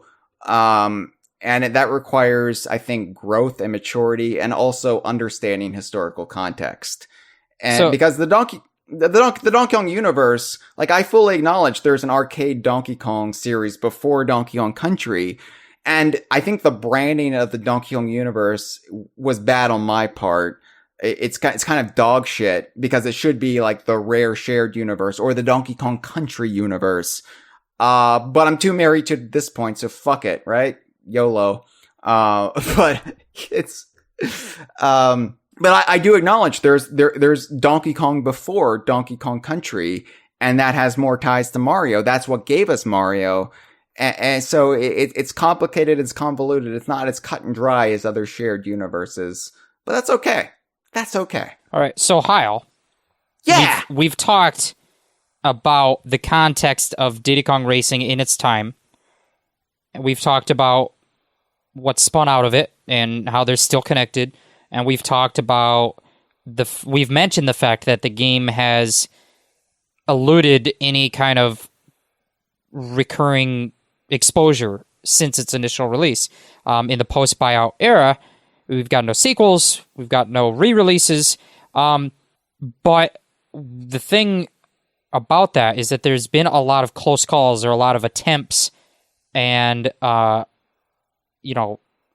moments in time where they almost acknowledged Diddy Kong Racing in a sequel or in an appearance, etc. And there's actually been consistently having moments like that over the past 20 years or so. Yeah, so should point out that Diddy Kong Racing actually went into limbo before the buyout. Diddy Kong Racing was pulled from store shelves in early 2001, along with another Rare published title, Conker's Pocket Tales, because a game called Conker's Bad Fur Day was coming out. And Nintendo was concerned that having Conker appear in Diddy Kong Racing and this child-friendly Game Boy Color game would be a gateway drug to the sinful delights of Conker's Bad Fur Day. So they pulled them from the shelves and said, okay, well, we'll just stop selling them. And so that was the last time Diddy Kong Racing was commercially available in its original form. And then, of course, about a year and a half later, Microsoft bought Rare. And that meant that Diddy Kong Racing was one of the only properties developed during the 1994 to 2002 Nintendo Rare partnership that was homeless. It was kind of stuck in this perpetual limbo state. Rare still owns most of the actual game. In the hashing out of the buyout, Nintendo did lose Banjo, but they kept, of course, Diddy Kong. They kept Crunch because he's a Kremling, and Tricky, arguably the boss character Tricky, which we'll get into in all of these sequel attempts. And Nintendo kept everything related to Donkey Kong and Star Fox. And I guess Ken Griffey Jr.'s winning run. That's never really acknowledged, but I would assume they kept the rights to the Griffey games. Rare got Banjo Kazooie. They got Killer Instinct and Blast Corps. These were all titles published by Nintendo and owned in some capacity by Nintendo. Rare had a stake in Banjo Kazooie, but Nintendo did as well. It's complicated. Nintendo owned the copyrights to the characters. But anyway, Rare obviously kept their own self-published games and franchises like Conquer, Jet Force Gemini, Perfect Dark, and they also kept Diddy Kong Racing. But again, it's weird because they own Diddy Kong Racing, but Nintendo owns the trademark and the lead star and one or two of the characters. So how the fuck does that happen? Obviously in 97, nobody knew. Oh, well, in 5 years, Microsoft weren't even video game developers at that point. Microsoft is going to own Rare, and they're going to own what Rare owns. Nobody was thinking that far ahead. And because of the heat of the moment, the circumstances that made Diddy Kong Racing the big holiday title from Nintendo that year, nobody was thinking that carefully. And I remember when Diddy Kong Racing was announced, Jeff, which I found out in Nintendo Power, the October issue of Nintendo Power, where Diddy Kong Racing was announced in Packwatch in the back of the magazine. I remember that finding out that Rare was publishing Diddy Kong Racing, I had this momentary vision of, I wonder what will happen if Rare ever leaves Nintendo. And it was just the first time I ever thought that notion. And as a kid, I don't even know why I was even thinking in those terms, but I was I wonder if Rare will keep Diddy Kong. I wonder what this means for Diddy Kong. I wonder what this means for this game. Oh, well, that probably won't ever happen. All right. Well, there have been myriad of appearances or almost appearances by Diddy Kong Racing characters throughout the years, as well as attempted but ultimately aborted sequels to Diddy Kong Racing. Obviously, before the buyout happened, we were going to get Donkey Kong Racing and Diddy Kong Pilot. They were both announced at E3 2001. And Donkey Kong Racing being the GameCube title, Diddy Kong Racing being a Game Boy Advance title. Taj was going to be a playable character in Donkey Kong Racing. And which is interesting because you think Donkey Kong Racing is going to be published by Nintendo, but Rare is putting a character they own in the game. But again, this was how little thought was being put into who owns what at this point and what does it really matter. You look at the copyrights for Donkey Kong 64 sometime, you go into the fine print of Donkey Kong 64 and it's kind of mind-boggling what Rare actually claimed copyright of at the time. Tiny, lanky, chunky, most of the new characters. It's ridiculous. Anyway, and then Crunch and Critter were going to be in Diddy Kong. Crunch, I say, was going to be in Diddy Kong Pilot, but then in later builds that have actually leaked as ROMs, he's just called Critter, so I don't even know the intention there. But yeah, so along with, of course, Diddy Kong was going to be in both games. So those are going to be direct sequels or semi-direct sequels to Diddy Kong Racing. But we should also mention Starfox Adventures / Dinosaur Planet, because that has a very confusing development that initially started as a Diddy Kong Racing sequel that was going to get heavily into, I think, the lore of Timber's Island. It was, I believe, going to star Timber, and one of the characters in the game was Tricky the Triceratops. This game eventually became Dinosaur Planet. Timber became Saber, and it became this more like fantasy alien planet setting. The character of Tricky was still going to be in it though, and now Tricky was Saber's youthful dinosaur companion. And this also introduced the character of Crystal, and she had a dinosaur companion named Kite, who was a pterodactyl type creature. But of course, this then became Starfox Adventures, and then Saber became Fox McCloud. Crystal still stayed Crystal, but she went from a cat to a fox, so, to better accommodate the copious amounts of canine fucking that could then transpire between Fox and Crystal.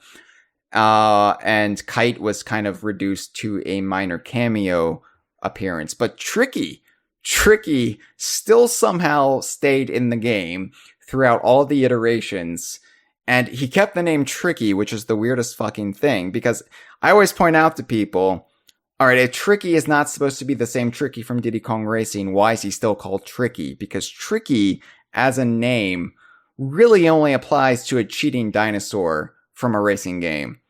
It is in no way applicable to the character that was in Starfox Adventures, if the character from Starfox Adventures is not a younger version of... But, I mean, this is an argument that we should save for eventual Dinosaur Planet deep dive episode, right? Right. I will just say that Tricky is the only dinosaur in the name in the game with a goofy, silly cartoon name. Most of the characters are named like Belinda Tay. So like... Right, that's, right. Like, that's... Yeah. Like crappy Star Wars expanded universe novel names. That's the level Starfox Adventures is operating on. And then there's Tricky, who likes to get a head start in his race up the mountain against Pipsy the Mouse. It's but yeah, Starfox Adventures was going to be a Diddy Kong Racing lore sequel at one point. Still sort of is, if you kind of look at it, squinty eyed.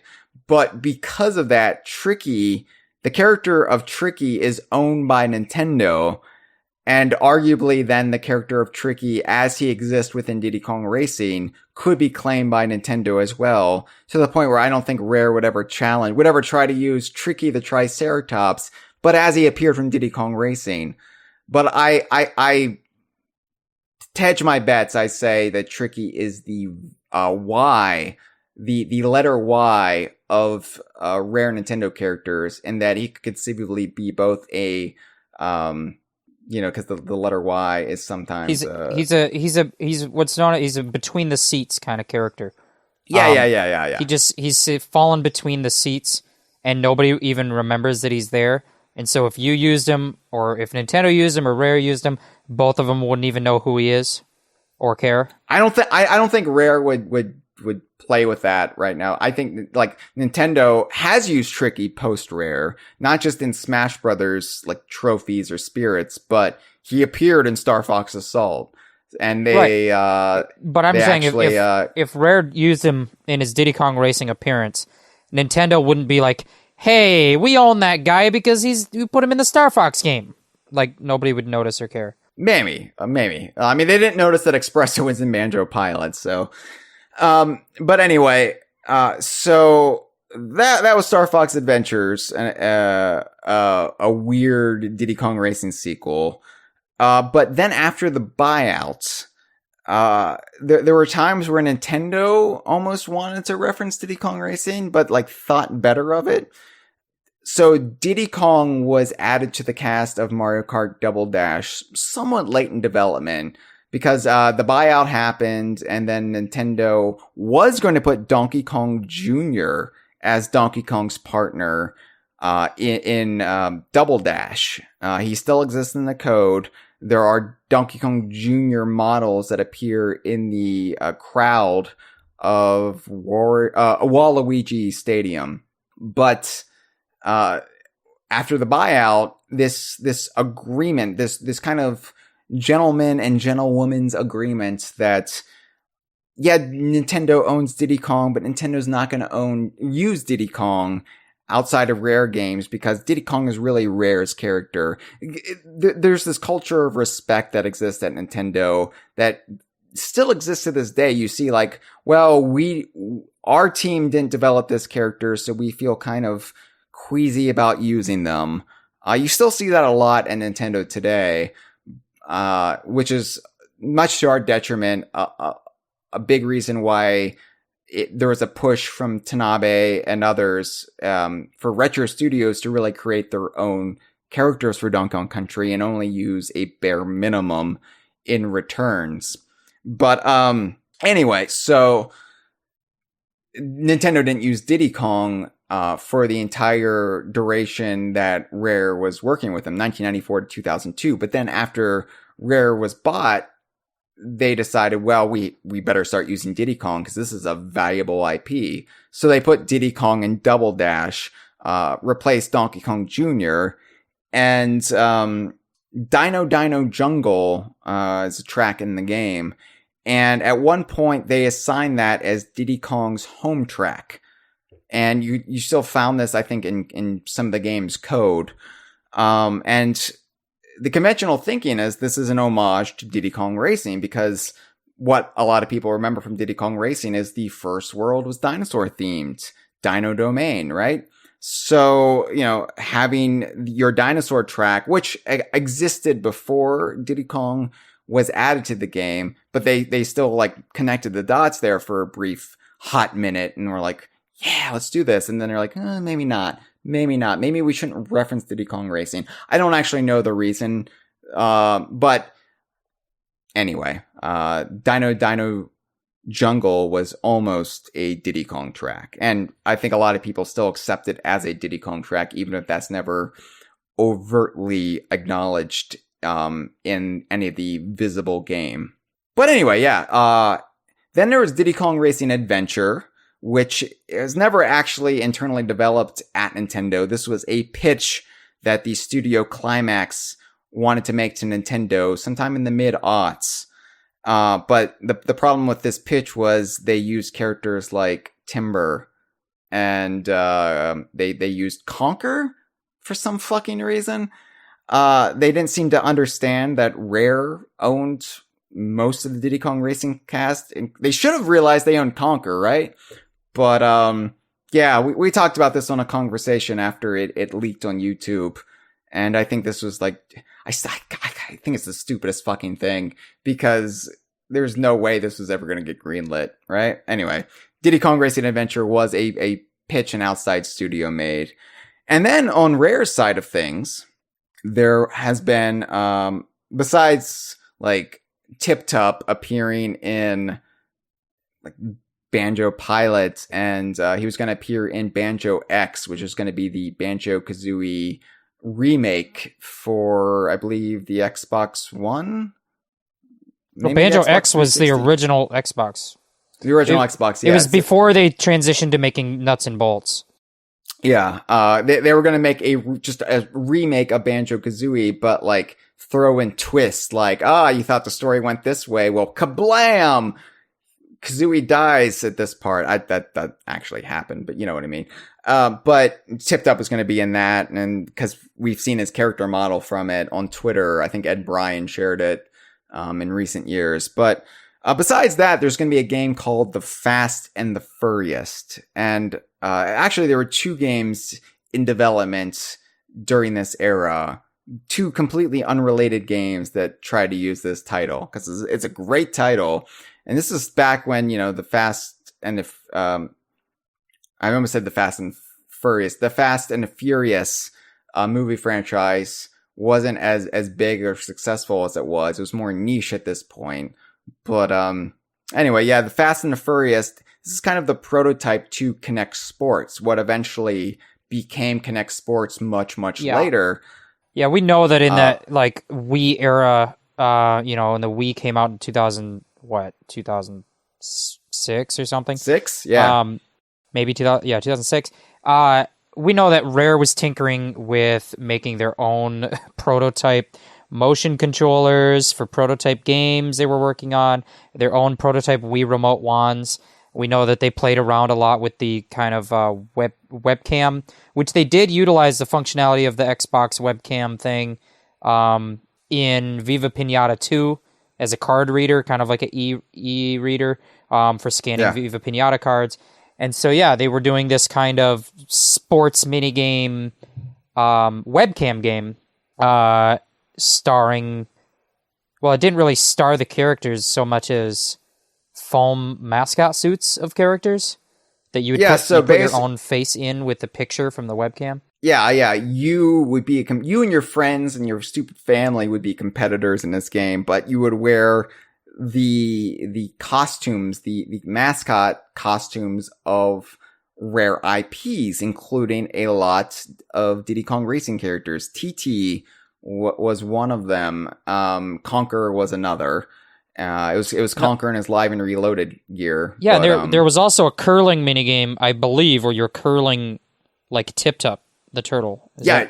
You actually like this is something that you would see Royston used as primarily, like just a character who's just abused for humor's sake, much in the way that Royston was in Connect Sports Season 2's DLC, where you got to hit his fishbowl with a golf club. You curled Tipped Up. You pushed him down the ice. And so it's going to be actually a physical appearance of that him. But Fast and the Furious, it was shown off at I think a conference, but it never actually got much further in development, and of course never saw release. But then, Sea of Thieves, of course, Rare's most recently released game, and their, I would say, biggest success since jumping to Xbox, right? Like, it is like their biggest brand, their biggest IP since their Nintendo days, eclipsing Viva Pinata even. Viva Pinata, eclipsing Viva Pinata like 10 times over. The only real competitor that it would have would be the Kinect Sports games, which were infinitely more successful than Viva Pinata in pure numbers, but Sea of Thieves in numbers, but not so much. I would say, Kinect Sports was successful. At least the first two were successful in sales, but not in brand loyalty. I would say Sea of Thieves is like a really successful Xbox brand now. It's not just successful in sales, but it's also successful in like. It's got really high engagement across streaming platforms. It's got like all these promotions that it draws in through streaming, and it's huge. It's actually it's massive right now. Yeah, it's now it's a constant moneymaker with the in-game shop, the paid cosmetics you can buy, and I mean it's generating a lot of income for both Rare and Microsoft. So and they didn't put TT in it, but they were gonna. They had at one point toyed with TT as a character. Yeah. Right? TT was in an early build of the game. They put TT in it. They put TT as an actionable item you could use. He was going to be a clock, not really a stopwatch. I think he was a skin basically for the in-game, pocket watches. And he operated the same way. I don't know how much of this I can say, cause I might have played a build of the game with TT in it. I might not have. I might just be lying, but considering it was released on social media by Greg Mails, I think it's safe to at least acknowledge that there was a very, very early build with TT in it, and you could you could pick up TT, you could tell the time with TT. It was really TT's biggest moment in years, and so much so that I'm still advocating for TT in Sea of Thieves. Hashtag TT in Sea of Thieves. I told Andy Preston to his face, you better put TT in the final game. He's let me down, Dude, Jeff. Didn't even listen to you at all. He's just pocketing all that Sea of Thieves money. I'll pay for TT. Put him in the Pirate Emporium. Yeah. I will Make them $100. I will gladly pay it. They already got their Ferraris. They don't need to listen to you, Hyle. Jeff, $500. I will use my economic stimulus money for TT and Sea of Thieves. I don't need to eat. I don't need to keep my lights on. Well, I need to keep my lights on to use TT and Sea of Thieves because I got to play the game. But I can fast for like a couple weeks to get TT and Sea of Thieves. The TT fast. Yeah. Speaking of fast, racing games are fast. Diddy Kong had a Jeff. Man, your segues are as smooth as jizz across a hardwood floor. Yeah, but a smooth one. Maybe they don't put TT and Sea of Thieves because I say things like that. And we opened the whole show with a conversation about ejaculate. To be fair, Jeff, you opened it with your last name. All right, it's not my fault. I co-host a podcast with a guy with the last name of Onan. I'm gonna talk about semen. I've been on like 50 plus episodes of the show, and so really it was just a dead man walking, waiting for that eventual, inevitable day when you would telling everyone about how my last name means to jizz in a sinful way, a non-procreative jizz, which is the fastest way to get to get off and get stoned. If my Bible knowledge is right. And Jeff, like, I can relate because my name is Hyle, which sounds like Heil, which is what people used to do to Hitler. And, I heard they're bringing that back. I remember sitting in my like 6th grade social studies class, and the teacher, when he would be doing roll, he would always give the Hitler salute when he said my name as a Funny joke. Funny stuff. The thing is, Jeff, I like ejaculating and I like doing it simply. I don't like Nazis. And who would have thought there'd be a Nazi in Virginia State? Okay, Jeff. We tit for tat here. You. We can talk about not what's you. been happening I mean, in your Michigan. middle school teacher, not you. Your middle school teacher. But I don't think he was a Nazi. I think he was he thought it was funny because this was still when Nazis were just, haha, this is funny. This is an historical relic, Nazis. But anyway, Mr. Michigan, don't want to be out talking about what's been happening in your state. Anyway, I'm just saying I hate Nazis, but I love jizzing. So consider yourself fortunate. And then they actually did make another Diddy Kong Racing game. Hey! So this is what so many people think invalidates my Twitter argument that there was a Diddy Kong Racing DS in 2007. Well, hi, what about Diddy Kong Racing DS? Well, what about it? Because here's the facts of Diddy Kong Racing DS. Diddy Kong Racing DS was developed by Rare's very, very prolific handheld team who just like, even when Rare made the jump to Xbox and they got project after project that stalled or never got off the ground or never made it past the conceptual stage, Rare's handheld team, they just kept churning out games left and right, and they did it two ways. They published it through companies like THQ, which, by the way, THQ did a terrible job outside of Grunny's Revenge of getting these games into stores. Luckily, Mr. Pants. They don't exist anymore, so that's what. Hey, we right. won! THQ is dead. Ha! THQ is dead. Ha! THQ is dead. Ha! So that was a conga line celebrating the demise of THQ, which happened many years ago. But, I like to do conga lines on the graves of my enemies. And considering that they're my only enemy who has so far died, they're the only ones I get to engage in that ritual. Really? I thought you had a feud with Bill Withers. Oh man, take that, Bill Withers. That's a dead person. Sorry, Withers family. That's a dead person who's been getting off easy lately. He's not even cold yet. I feel bad. Yeah, Jeff, fuck you. So anyway, they publish games like the Banjo games, Saber Wolf, It's Mr. Pants. They publish those through THQ.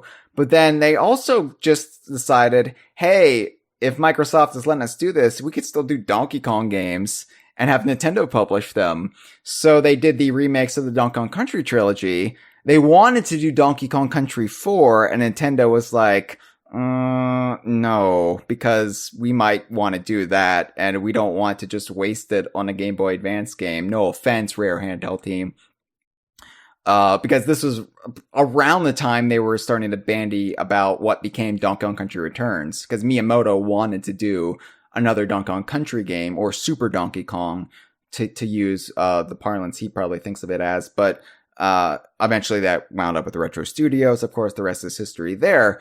But then, so the handheld team was like, all right, well, we could do Diddy Kong Racing for the DS. And because, Diddy Kong Racing, because of this arrangement with Nintendo, in this case, this was a game published by Nintendo, and developed by Rare, unlike the original Diddy Kong Racing, which was published and developed by Rare. Although Rare retained a heavy amount of copyrights for Diddy Kong Racing DS. And this is interesting. Our friend, Captain Breagle, he's very much a scholar when it comes to the copyright page of Diddy Kong Racing DS. And he brought up to me the other day, like how interesting the copyright page for Diddy Kong Racing DS is, because it says certain characters licensed by Rare. But then Nintendo claims a heavy amount of ownership over other aspects that you wouldn't think they do.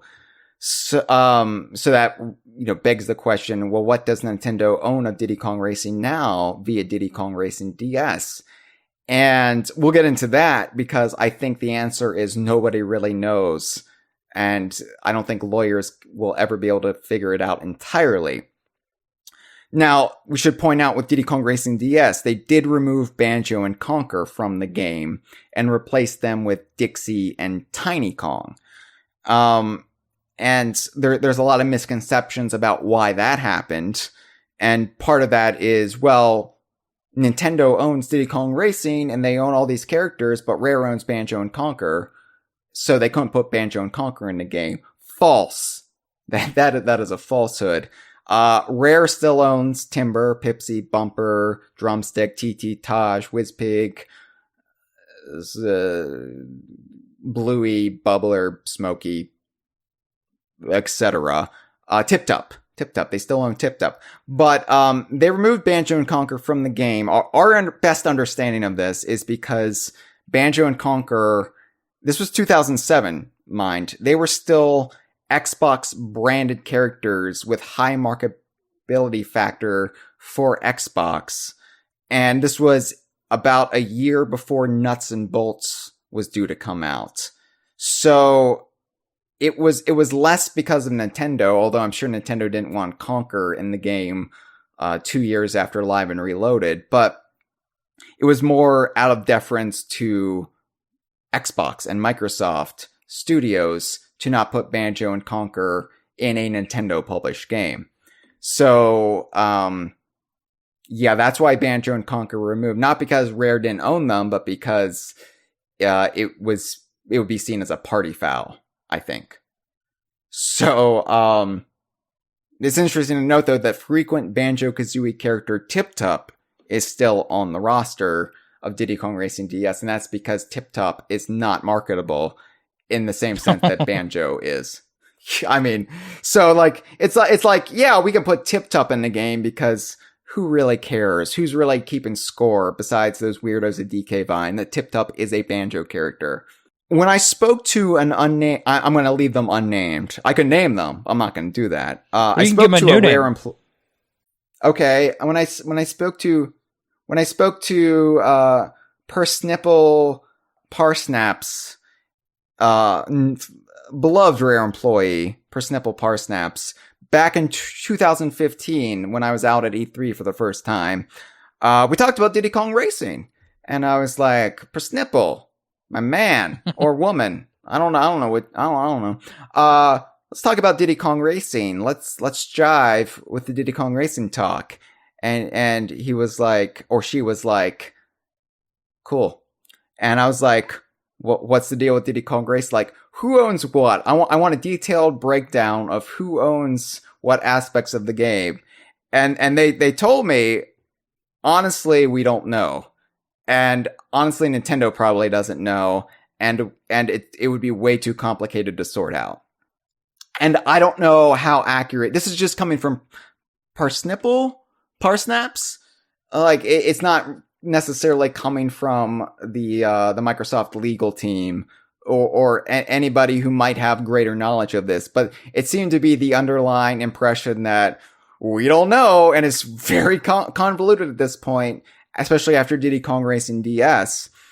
What we do know is that Rare knows they own the characters, sans Diddy Crunch and sometimes Tricky, and they seem to feel that they own the racetracks, as evidenced by Greenwood Village still appearing in Jet Force Gemini in Rare Replay. Because they did do some tinkering with games in Rare Replay in light of Nintendo owning certain things. Blast Core, they removed the tracks that were remade from Donkey Kong Land. Graham Norgate, who was the composer for Donkey Kong Land, redid some of those tracks and used them in Blast Core. They changed those because they're like, well, Nintendo probably has the copyright to this song. But they still felt like they could use Greenwood Village in Jet Force Gemini. So it's complicated, Jeff. It's complicated. So it's hard to say, like, if Nintendo now owns some of the music from Diddy Kong Racing, because, like, according to the copyright from Diddy Kong Racing DS, they might feel like that game, publishing that game now gives them the rights to some of Diddy Kong Racing, but nobody really knows. So, ultimately, Diddy Kong Racing DS was the final Donkey Kong branded game that was developed by Rare, because shortly after that, the handheld division was shuttered. They stopped doing handheld games. Viva Pinata Pocket Paradise was the last game they developed for a Nintendo console or Nintendo system before everything kind of came to a cataclysmic, fiery implosion after Nuts and Bolts, and they developed Kinect games for several years until the restructuring of Rare in 2014 and Rare Replay and Sea of Thieves. Anyway, so that's a little history lesson there of Diddy Kong Racing and all of the history after Diddy Kong Racing of Diddy Kong Racing. Do you have anything that I missed, Jeff, that you would like to add? No. No, I think you nailed it. I think, the thing with the rights, when they say, like, oh, nobody really knows the rights, who owns what. That was Parsnipple. That was Parsnipple who said that. I don't, yeah. The thing about it is that it's like a Schrodinger's box. It's like you won't know it until you open what the state of it is. Like, isn't that a Pandora's box? Oh, no. Schrodinger. Like, you're talking about the cat. You're talking about the cat. The cat. You don't know if the cat is alive or dead unless you open the box and see. And that's, right. We're not going to know what's going on with Diddy Kong Racing's rights until someone makes a push to actually use it and make, re-release the game, make a sequel to the game, whatever.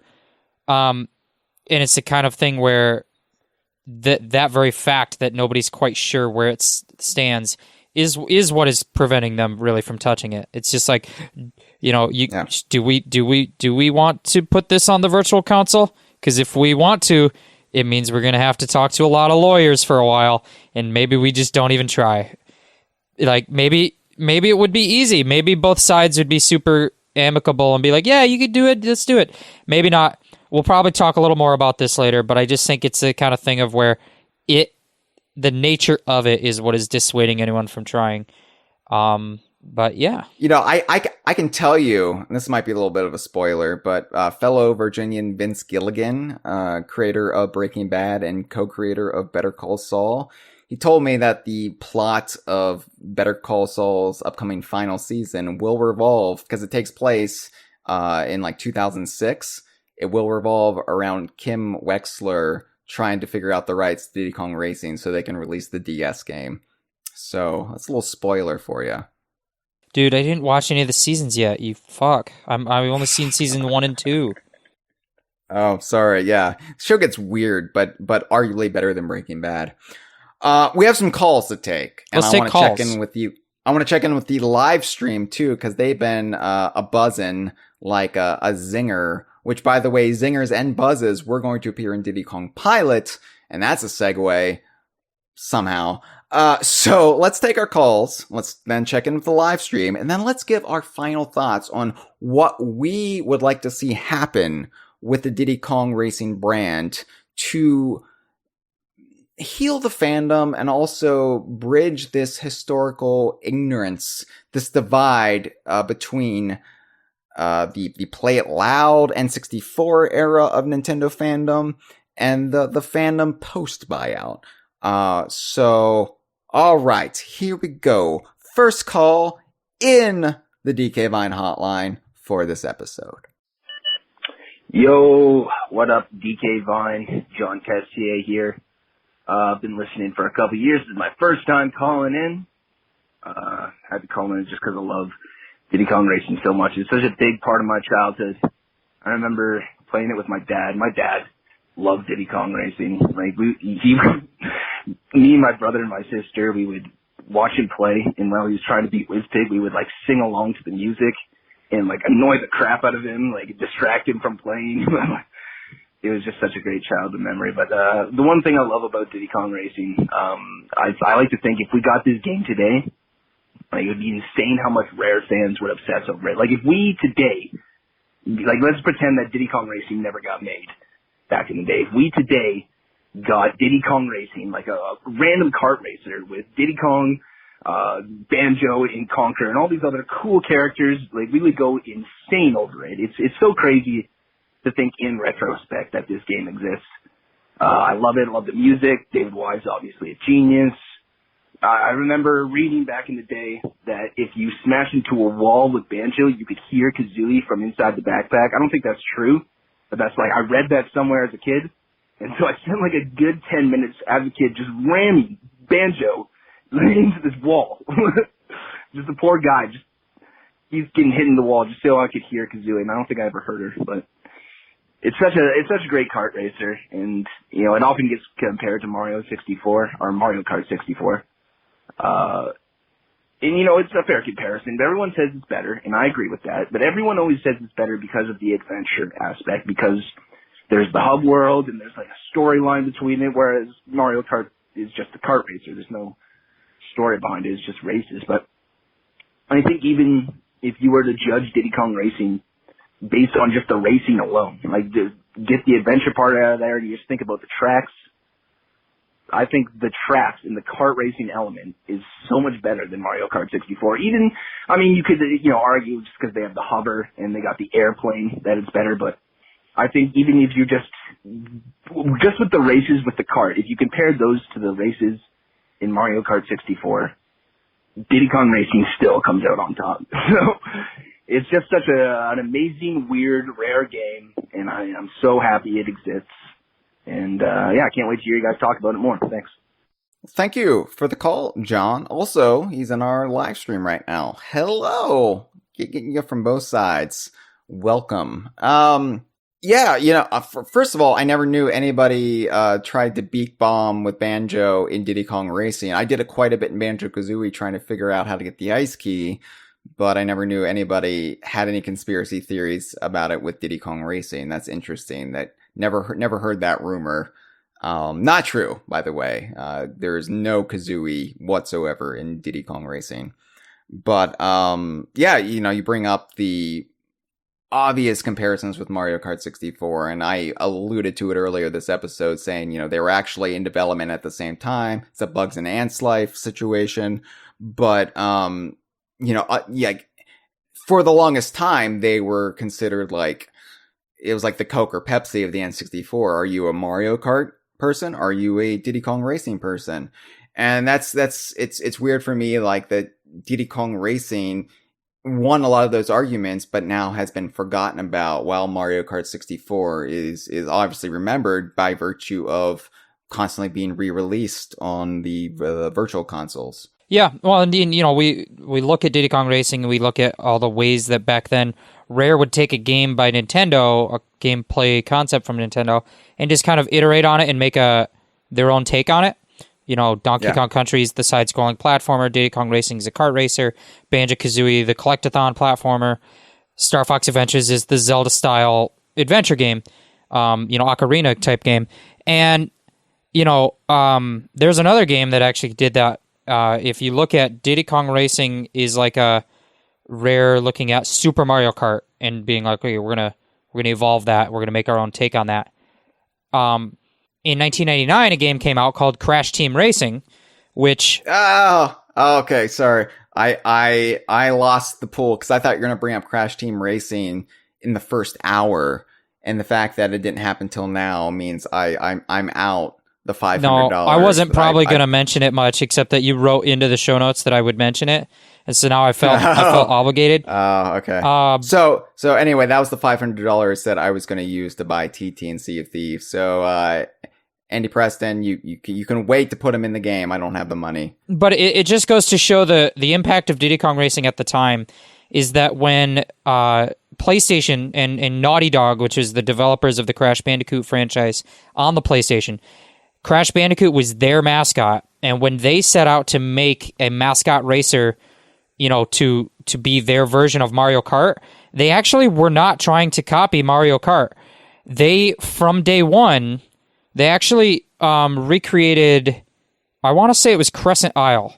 The developers of Crash Team Racing started out by recreating the track Crescent Isle from Diddy Kong Racing. And just to see if they could get a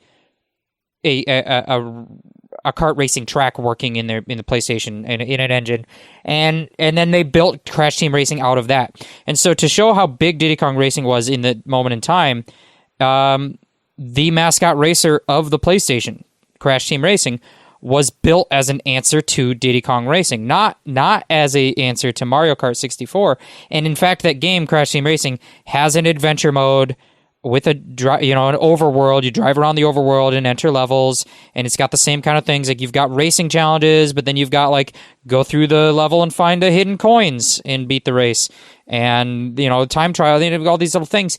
And it's laid out like a adventure game with challenges to unlock the levels and race the bosses.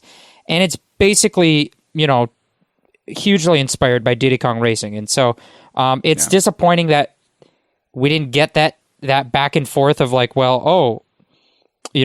Dog just made their take on our game. We never really got a sequel to Diddy Kong Racing that was going to be now we'll one-up you, and then you one-up us, and we'll one-up you. And the kind of kart racer genre, I think, is kind of stagnated for 20 years after that. After Rare was removed from that discussion from the back and forth. Although you can kind of see where Rare conceived to take it with Donkey Kong Racing, in a way that organically built off of the Donkey Kong franchise more so than just here's a car. Because Diddy Kong Racing didn't start out as a Diddy Kong game that was only applied late in development. So what if we built Diddy Kong Racing but from the ground up as part of the Donkey Kong IP? And then you would have this whole element of raising and training animals, and which I think is still my dream take. That is the game that I still want more than any other. It is Donkey Kong Racing. What we saw in that trailer, what we know the team bandied about, even if it never made it much farther than just a trailer and some conceptual pieces. But yeah, that's where Rare would have taken it had things gone differently. But next caller, let's hit it. Yeah, well, there's also the Fast and the Furious, the kart racer, which was going to be what a lot of people think Diddy Kong Racing is, which is just a big Rare crossover game with Banjo, Kazooie, Joanna Dark, I think Rash from Battletoads was there. Yeah, Velo, and Saber Wolf from Killer Instinct, as well as Saber Man from Saber Wolf. Right. So and that was going to be just a more generic racer with a very a more distinctive art style, stylized. I think it was it built out of nuts and bolts kind of at some point, and then there was this idea of you'd use the magic wrench the wrench that Kazooie uses in Nuts and Bolts to like levitate items and build things. You would use the wrench to like affect things on the track, and you could, you drive a lap around and maybe blow up a bridge, and now the track has changed and you can go a different route that didn't exist before. And that was kind of a big thing, I think, in that late 2000s era of racing games. There wasn't a lot of kart racers that did this, but there was like the Burnout franchise and other racing games, Need for Speed, that were really into the idea of destructible tracks, because now you had the technology to kind of do that. And I think, Sonic Racing Transformed kind of delves into that a little bit with the variable track. Like each lap, the track changes and things get destructed, and maybe change the layout of the course and stuff. But yeah, that's probably where they would have taken it. It would have been probably in the Nuts and Bolts kind of art style. Yeah, but that didn't happen either. So anyway, but hey, Mario Kart 8 is pretty good. It's pretty good for a Mario Kart game. Doesn't. I mean, it's fine. Doesn't really innovate like Mario Kart never really has since the original Mario Kart, but whatever. Next call. Hey guys, this is Kara. I assume this is Hyle and Jeff. I believe you said it was going to be Jeff that was there. But I'm like 90% sure that if it is Jeff as the co-host, he's going to bring up the new Crash Team Racing game that came out last year. Was it last year? I think it was last year. I don't know anything. But if he has not, then I would like to bring it up and say that it kind of is what I would like to see as a Diddy Kong Racing, I guess, brought back, where you have like this it's almost a remake, but it's a lot more, and it like brings back a lot of throwbacks to what Diddy Kong Racing was. It's kind of like the best of both worlds, as far as like what you would want out of that game, as well as like being good with online play. I think that would be really good to have like a good online play Diddy Kong Racing. But anyway, I wanted to bring it up also because it just goes to show that I think Diddy Kong Racing should exist, because that game is hella popular. And if that game can get popular, there's no way in hell like that Diddy Kong Racing would not be just as popular, I don't believe.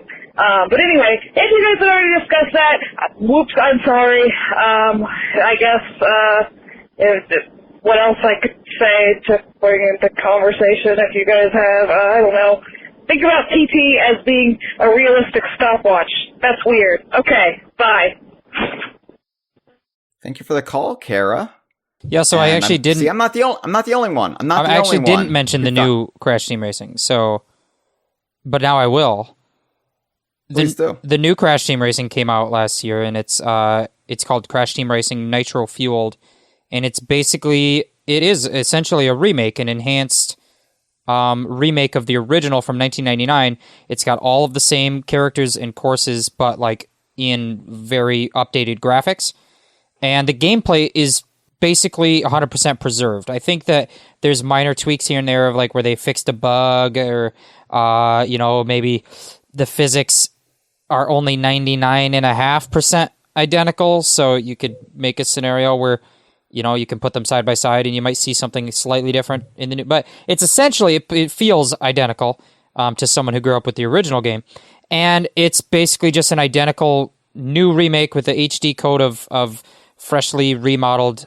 They've added like so much more stuff to the tracks, like in the background, just details and things. But then on top of that, they added in a ton of new stuff. So they added in online play, they added in more tracks, they added in more characters, and then through free DLC that they've released monthly, they've added in a new free track and characters every month, and tons of cosmetic costumes for the characters and for the carts, allowing you to customize the carts and stuff, and that didn't exist in the original game.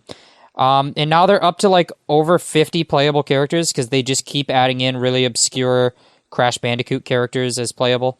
Anyway, long story short, even though the gameplay of it is nigh identical to how it released 21 years ago, well, I guess since the game came out a year ago, it would be from 20 years before that. But anyway, even though the gameplay is identical to a game from 1999, it's still the best kart racer of the past 20 years.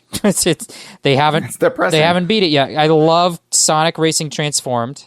I like Mario Kart 8, and the best kart racer of the past 20 years is Crash Team Racing Nitro Fueled, the remake of the game from 1999. And yeah, I think that if you were to put a fresh coat of paint on Diddy Kong Racing, but with updated features like online play and graphics and things, people would go nuts for that. And in the Crash Team Racing game is selling like insanely well, but that's just kind of true for like all high profile Crash Bandicoot games. You always forget that those games sell insanely well, like worldwide. You know, that franchise is like, I don't know, it sells so much, tens of millions of copies every game. So, yeah, it's really good. So thanks for bringing it up, Kara. I've played a lot with some people from the DK Vine community, various people online, and I think that's kind of the must-have. If you're going to release it again today, you could just throw it on a virtual console and it's the same as the old game. But what I really need in 2020 is online play. Because my friends aren't in my living room like they were when I was a little kid. I can't be near them. They might touch me. We could spread things. I don't go to people's houses anymore. I haven't left the house since March 12th. I don't even remember the sun. So online modes are good, I think. Jeff, I read a news article today. From the news? You can spread COVID through your semen. I didn't know that one. I've heard the one about how you're not supposed to eat ass. See, I heard it couldn't be spread through the butthole. No, it's in the fecal. Yeah, no, the CDC said, oh, is it? Here's how you have safe sex during COVID. Don't eat ass. It was right on the CDC report. See, there's so much conflicting information right now about what you can and cannot do. And if we're going to put this on YouTube, we need to have sound advice. So just for the record, don't eat ass and avoid each other's semen. Honestly, when the CDC comes out and says stop eating ass, that's a surefire way to get redneck gun rights activists to show up at the Capitol and protest because they are not going to be told what ass they cannot and can eat. This is America. Oh man. I'm sure, like at your the Michigan like Capitol right now, it just looks like the human centipede. Yeah, just chains and chains of people eating ass in a circle. It's but that reminds me, we have another call to take. So let's take it. Hello, Mr. Hyle and Jeff Kongversation. It is I, your favorite nipple-impaired human, Brittle Nipples Kevin. Oh boy, Diddy Kong Racing. The year was 1997. The day, Christmas. And my 9-year-old ass just received a Nintendo 64 and a copy of this grand game. Sadly, I didn't get to play it that day, as I had to go over to my aunt's house for Christmas with the rest of the family. Then the next day I went on a trip with my grandparents to a national park, so I didn't get to play it until well after New Year's. So that sucked. But to bide my time on the trip, I did bring the instruction manual with me. And boy, did I read that fucking thing about 100 goddamn times. I was so fucking excited.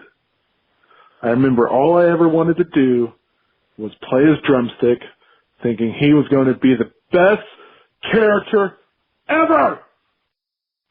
What a fucking dumbass!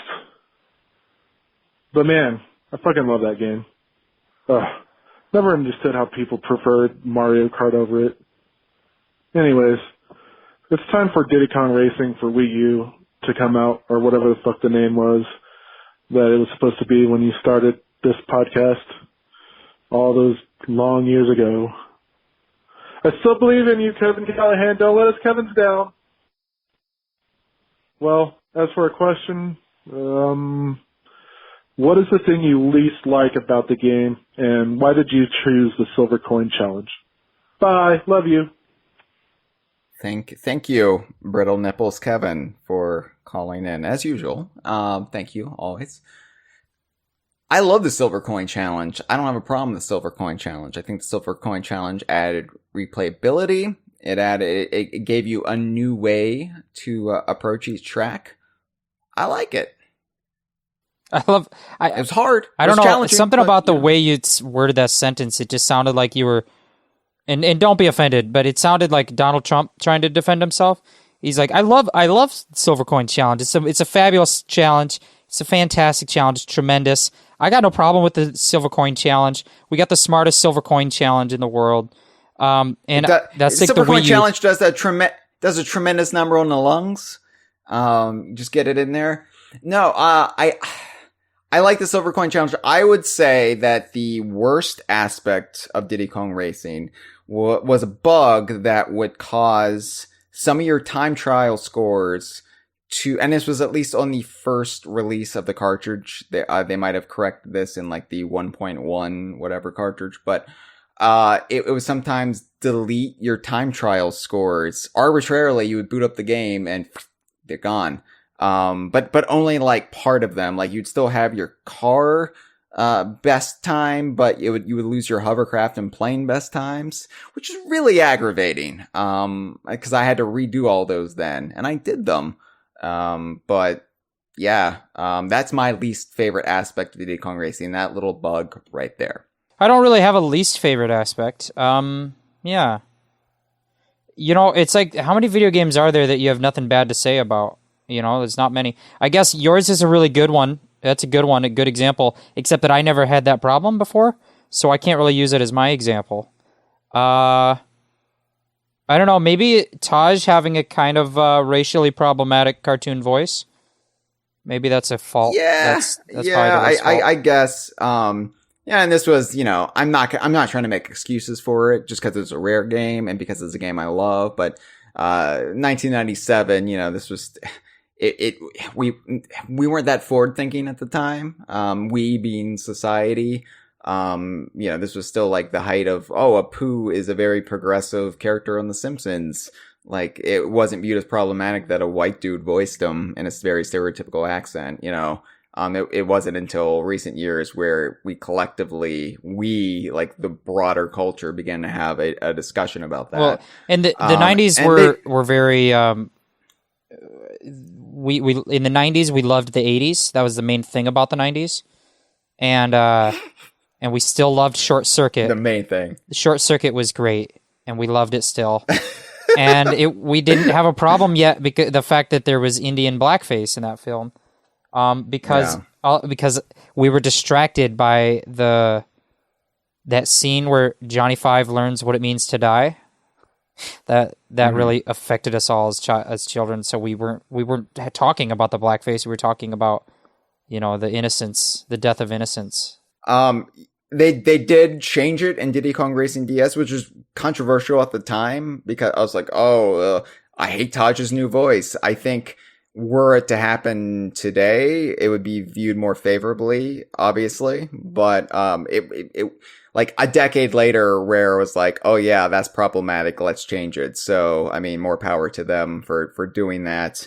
Taj is like the closest thing we have to a saint in the Donkey Kong universe. So I forget that he has a problematic accent because he's like the most genie,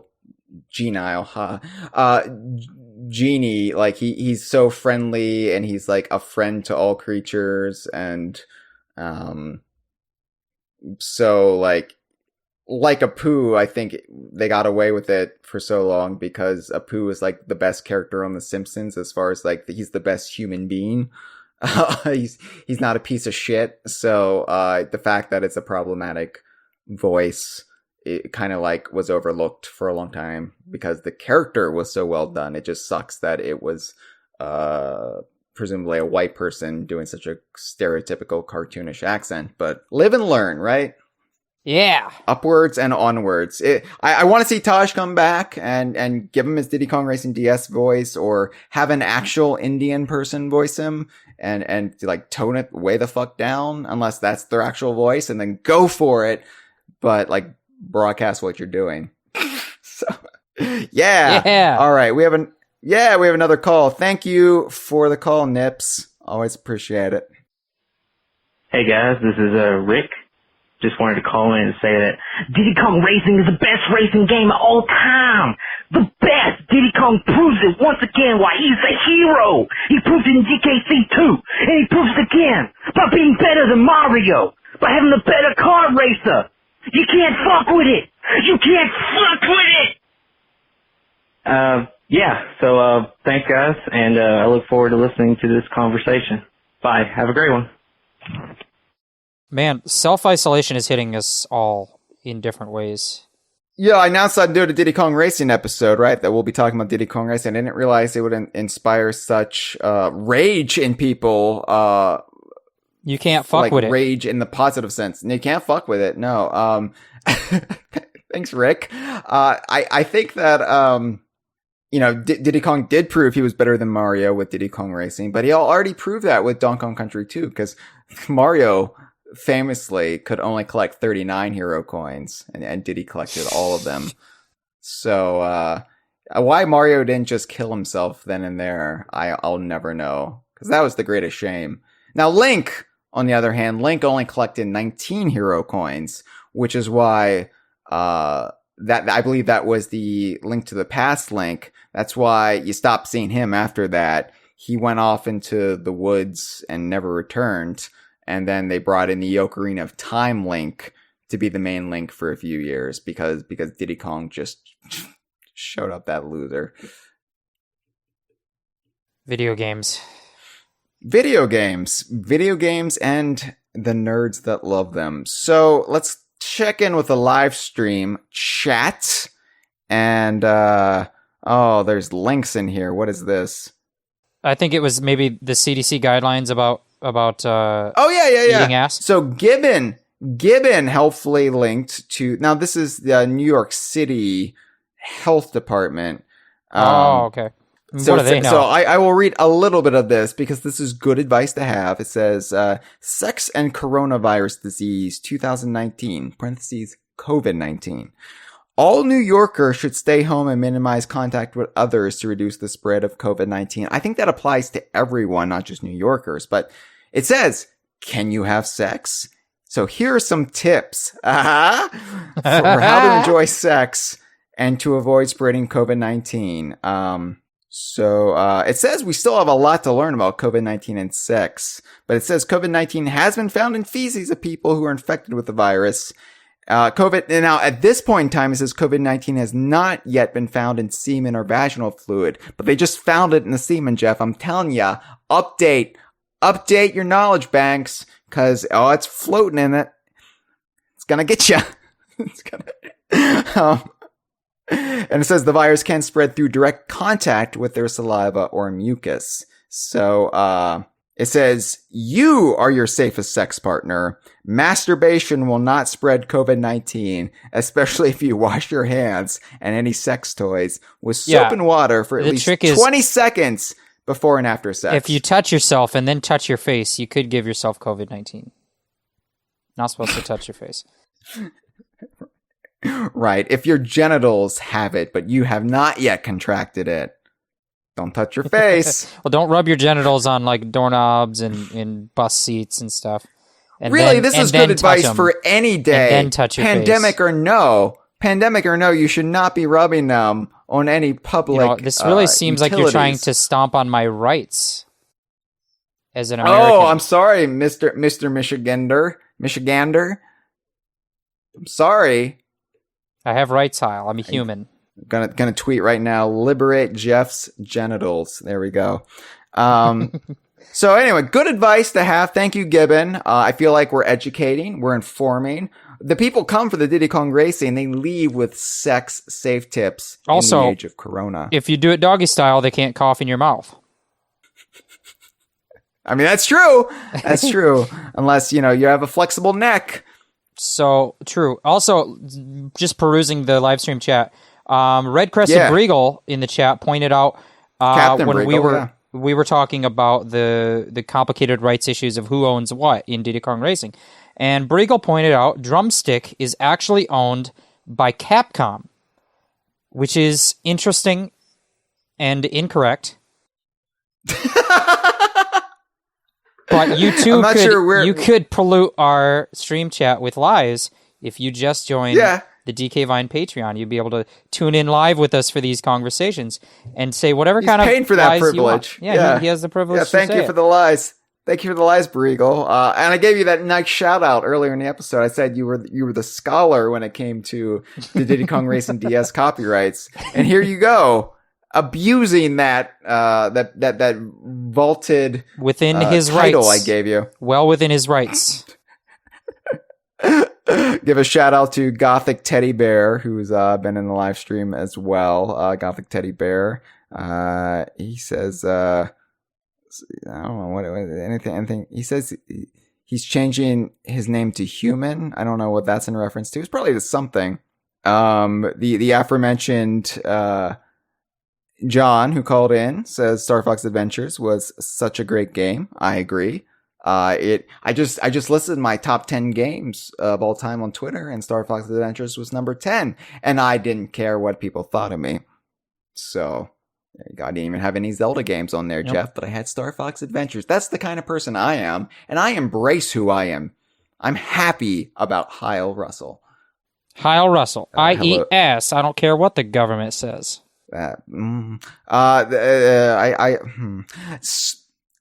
Deadeye Dre is also in the chat. Your co-Golden Sands blog post blogsman. He's my co-blogsman. That's right. Yeah. Oh, he's mad at me though because he says, "How can you not have a Zelda game on there?"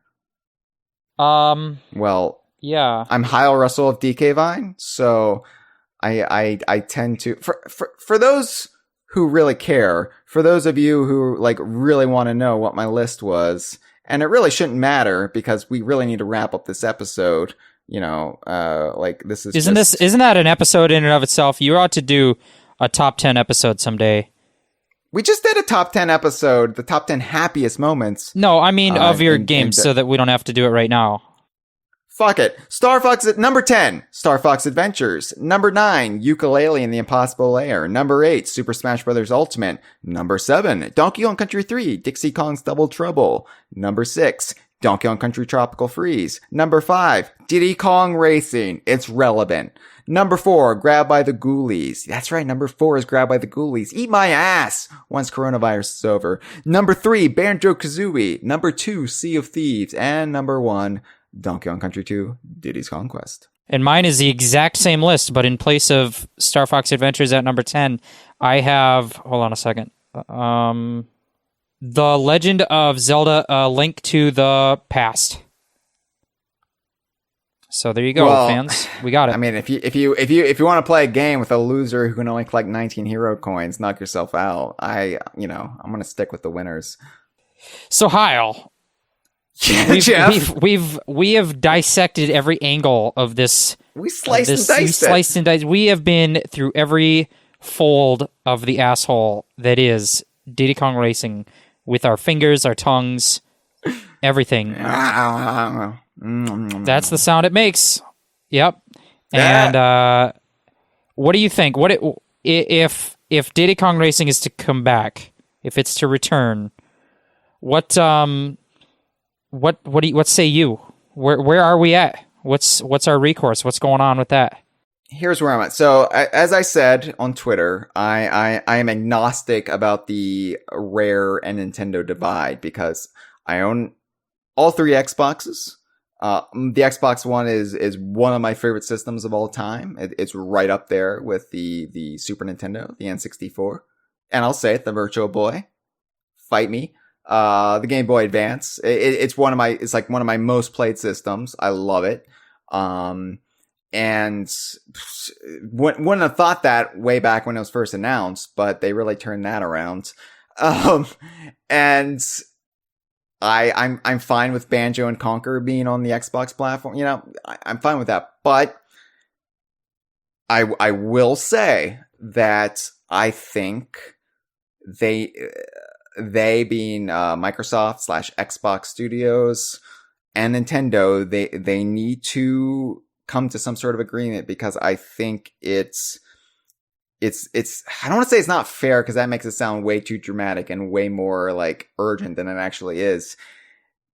Neither party, Nintendo nor Microsoft, are making any money off of Diddy Kong Racing right now. And it's just money that's being left on the table.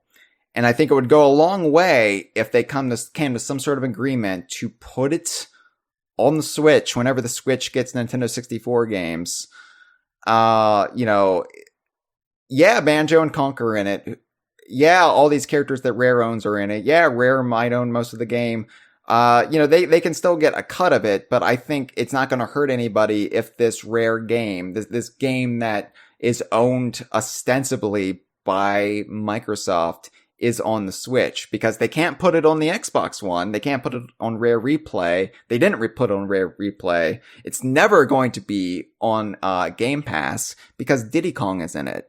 And I've heard like people say, well, maybe they could edit out Diddy Kong and just make it like Timber's Island Racing or something. And no, like the brand is Diddy Kong Racing. That is, like, the Stampers were right back in 97. Like, you need a marketable star. The game is Diddy Kong's game. I think it would be fine, especially in light of Banjo and Kazooie in Smash Brothers, to have this game that on the Switch that also has Banjo in it and that has Conker on it. Because at this point, like, the Conker franchise is so far removed from the South Park M-rated scandalous days of, ooh, naughty squirrel in a naughty land. Like, even the Conker franchise has moved away from it. Like, Big Reunion, Young Conker, and yes, I'm bringing up Young Conker, but don't hate on me. They were both rated teen. Like, even Conker's kind of shied away from, it doesn't need an M rating to still, like, have an edge. And, I think it's fine to have, Conker in Diddy Kong Racing. And I think the fans need it back. I think it's a huge hole in Nintendo history that doesn't need to be a hole. And I don't know, they should just do it. No, I'm with you. I think, I've theorized over the years, like, what if Rare made a new sequel? They just didn't use Diddy Kong. What if they used the core gameplay of it with the, the various types of carts and the items and the way that their, tracks are laid out and all this stuff. They used that gameplay, but they made it a game starring Banjo, because he's a marketable name, Banjo Kazooie Racing, Banjo Island Racing, whatever. And then you still have Timber and Pipsy and Drumstick and Bumper and the rest of the rest. But, I think you're right. I think that especially in 2020, at this point, it's not really about getting a sequel because it's already been so long. It's about bringing back the original in some form or another, because we're in that era where right now is the time to cash in. This is when the nostalgia for late 90s icons is at its peak, and you've seen Crash Bandicoot come back in Crash Team Racing. You've seen Spyro the Dragon come back. You've seen all these things. And I think that the brand name with the nostalgia is Diddy Kong Racing. You could make a new game starring Banjo that would be a racing game, and there's a lot about that is already marketable. But if you are really trying to please fans of this late 90s thing, you want to use the brand name that it used. You want to have Diddy Kong Racing. You probably are going to succeed more on the Nintendo than you would if this was an Xbox game. Just in terms of sales, the audience is there. It just seems like a no-brainer to bring back Diddy Kong Racing, but the part we've seen Xbox Studios, Ori is coming to the Switch, or has come to the Switch, so it's not like it's out of the realm of possibility. I know Phil Spencer has said like he doesn't want to make a habit of this. It really has come down to individual teams being allowed, which are semi-independent, being allowed to pursue what they want, even though Microsoft has a stake in their IP. So Cuphead, Ori and the Blind Forest, yes, they've come to Nintendo consoles. Minecraft is a different example because Minecraft is kind of grandfathered in as a multi-platform franchise. But yeah, I think it's come down to them saying like, oh, you're a semi-independent thing that is doing this thing, and yeah, we're investing in you, and we have a stake in your IP. But if you think that putting this on the Switch is the best idea, we'll support you. And they didn't have a problem with Banjo and Smash. I feel like they wouldn't have a problem with Banjo in Diddy Kong Racing. It's not like asking them to re-release Banjo Kazooie on the Switch. Yeah, and I think like that's what most fans, at least on my Twitter feed, have been like angling for is like let's get Banjo Kazooie and Banjo Tooie back on a Nintendo platform. Let's get it or let's have a remastered version on Nintendo. And I think as nice as that would be, or it's missing that the fact that Banjo is still a very marketable property for Xbox, and if that gets more people to buy an Xbox or try out Game Pass or however you can play it via, Xbox, they're going to prefer that to then just like handing it over. And yeah, they might make some money if it's on the Switch because they're still going to, make coin off of that, but right. They want to get people invested in the Game Pass and they maybe discover other games. It's all about like, rather than just a one-off, it's all about like building loyalty to your brand. But at the same time, like Diddy Kong Racing, it's not doing any good being on the shelf. And right. And if Banjo releasing on Switch, it's not out of the realm of possibility 100%, but you can see why Banjo appearing in Diddy Kong Racing on Switch is a much smaller ask. It's a much more achievable thing than saying, well, let's just put Banjo-Kazooie right on the Switch. That's a big ask. Allowing them to re-release Diddy Kong Racing is a lot easier, like a olive branch, easier step than more extreme things like that. And then, if you reintroduce Diddy Kong Racing and you make it so it's playable to modern audiences and readily accessible, then Nintendo could like say, hey, now we can make a sequel now that we've reintroduced this and it's part of the lexicon again, the language of our fans, like let's make a new Diddy Kong Racing, but with just like all those Kevin Callahan rumors from back in the day, like we're gonna make a new Diddy Kong Racing, it's gonna have Diddy Kong, but it's gonna go in these different directions. Obviously we can't use Timber, or maybe they would say, hey Microsoft, hey Xbox, hey Rare, we're gonna make a new Diddy Kong Racing, will you mind licensing us Timber and all these other characters? You're not using them, right? So nothing is out of the realm of possibility these days, but it needs to happen because I'm tired of arguing with people on Twitter. That's basically what it comes down to. Please, I don't want to fight anymore. I'm not a fighter. I'm a lover, and I want to eat ass, Jeff. I want to eat so much ass. So let us know what you think about Diddy Kong Racing, this episode, eating ass, etc. Let us know on Twitter, preferably in all caps. This has been a File 2 production. Que rico.